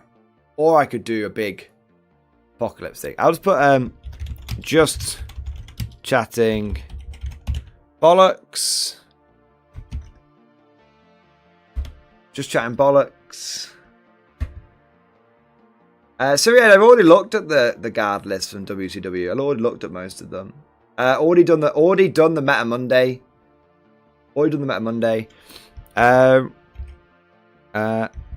Hobby stream. Yeah, I'm not. So tomorrow, guys, I'm not going to do a gaming stream tomorrow. Tomorrow, I'm going to do an after action report from the Bolt Action event that I was at on the Saturday. So you're going to get like double after action report doozies, which I know you guys will like. So what should we talk about next? Just chatting bollocks or hobby stream? So let me just start that poll. And then I am going to... If you want to talk about Krieg and stuff, that can happen just naturally. That's fine. So we can talk about Krieg in either one. Basically, just chatting bollocks is we're just going to chat bollocks. Hobby stream is we'll do some hobbying, bit of Radio Mordian, and probably a bit of chat and a bit of chatting bollocks as well. It just depends on what you guys want, really.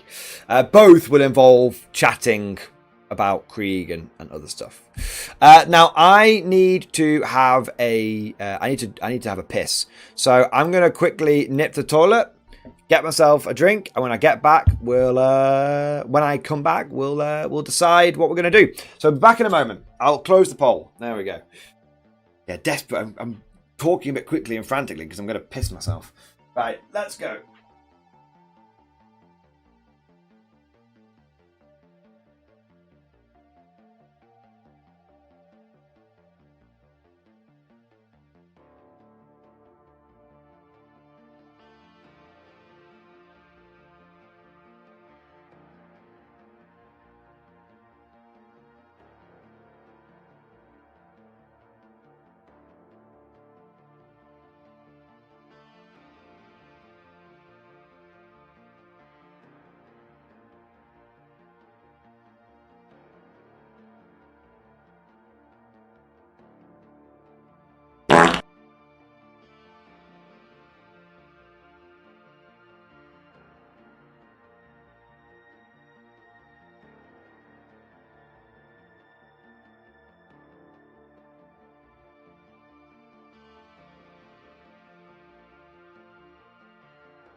Reporting for duty, sir!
sir, yes, sir.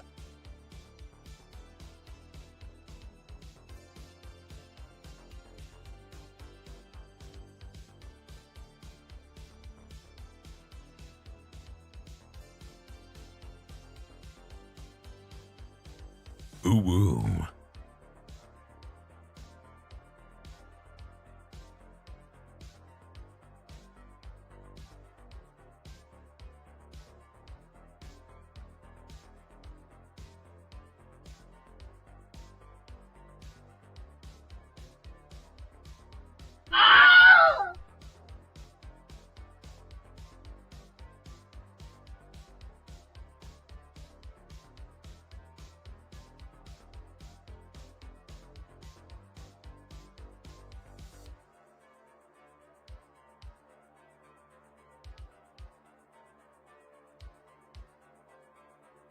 Alright, you bastards. I'm back, baby. Sorry, it's a little bit longer than expected. This is Mordian. Damn, her eyes wanted to talk to me. God. The Wilhelm scream, brilliant. Alright. So let's see what we've got here. Let's have a look here. I want to say... Had a couple of bits of support coming here. Guys. So I want to say a big thank you to Hexing Gaming. Hexing Gaming, thank you for the 9-month member flex, baby. Thank you, dude. Where are the Grey Knights? Most hated? Well, according to the Mordian Glory community, the most hated faction is Tau. And we have the data to back this up. I don't mean to alarm you, but... there it is. There it is. Read it and weep. More people hate Tau than Custodes and Eldar combined, which is pretty significant. There you are. There you are. So yeah, that's the. And then when Auspex Tactics did his poll as well, everyone hated Tau over there as well. So sorry, Tau flares. Speaking of which, though. I do feel like... I don't know, man. I did have a power... It did turn out that I had a powerful Tau army, okay? But it wasn't a dominating Tau army. It wasn't any more dominating than my guard can be. I think that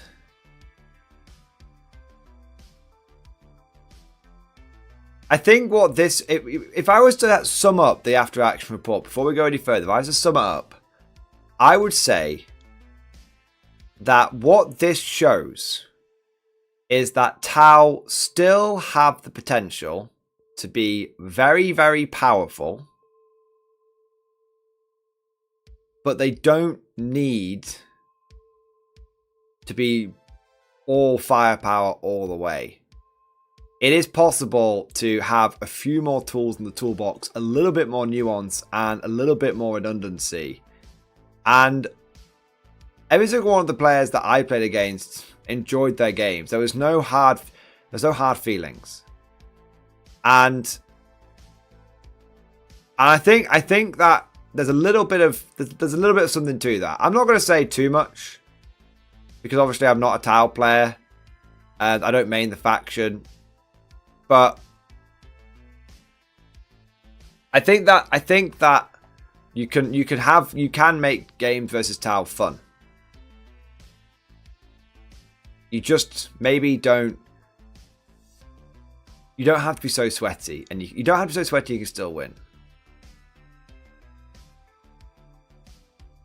I don't know. Maybe it's just me. Maybe it's not the faction. But yeah. There we go. Alright. I want to say a big thank you to BedJY74. Thank you for the follow over on Twitch, mate. And I want to say a big thank you to Rex, my boy! Rex, thank you for the super chat, man. Do I have too many STLs? Check stream discussion. Let's have a look, man.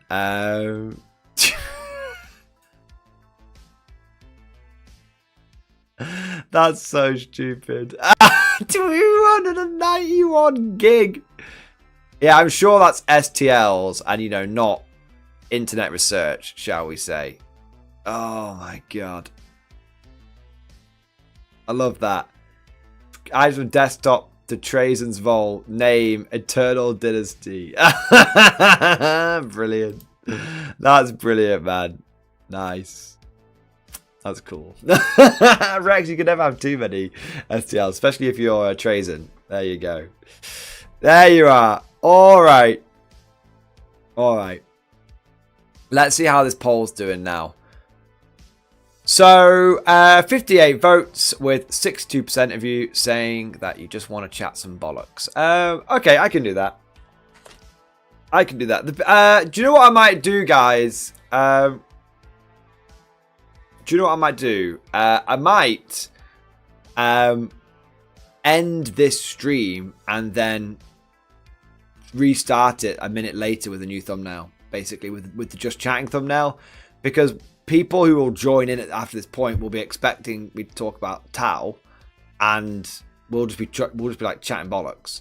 So it's don't worry, guys. You're not gonna have like the stream's not gonna end. You're gonna have to wait like hours to come back. I'm literally what I'm gonna do is I'm not even gonna do like a proper outro. I'm gonna sign off now, swap the thumbnail, swap the title, go live again. That simple.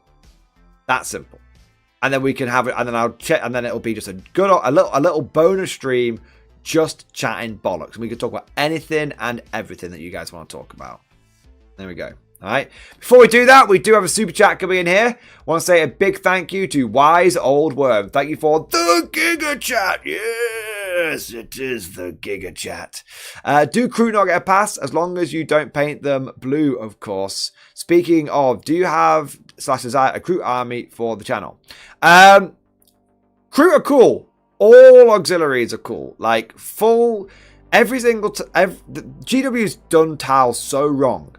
Every single codex release, every single edition that Tau have had, they should have got an additional auxiliary race. 3rd edition, we got Tau. 4th edition, we got Vespid. 5th edition, it should have been a new race. 6th edition, a new race. Every single edition should have had new races in there. Even if there was like Gouveis and stuff in there, like every single edition should have had a new race or a new auxiliary unit. That's how you make Tau interesting. That's how you make Tau interesting. So yeah, dude, crew are cool, auxiliaries are cool. I actually have 40 crew for my Tau army, but I just didn't. I try. I mean, to be honest, if I was to fit them in, I'd probably just take the Ghost Keel out and put like 20 crew in instead. Just why the fuck not? You know, have a bit more infantry. But yeah, crew are fine. I have no issue with crew whatsoever. I even own like 40 of them. So, dude, thank you for the support, man, and I hope that that answers. Regarding a full crew army, I don't know about having a full crew army. Like I said, I think Tau should be a mix of everything. So I am looking. I actually do have some Vespids and stuff, the old ones. So I do want to run a Tau army. If I was to sort of expand the Tau at any point, it would be to essentially get more auxiliaries in there for sure. If and when GW ever decides to fucking release more of them. But yeah, there we go. All right, gentlemen, we're gonna wrap this particular stream up here, and I will see you all in literally 1 minute. If you've just joined in, basically, we've finished the after action report. We've had a poll on YouTube. The YouTube poll says we want to just chat bollocks. Rather than keeping this stream going, I'll close this one and literally start another one in 60 seconds. New thumbnail, new title. So keep an eye out for it. Keep an eye out for the notification, and make sure you rejoin in 60 seconds. All right, guys. I'll see you all in just a moment.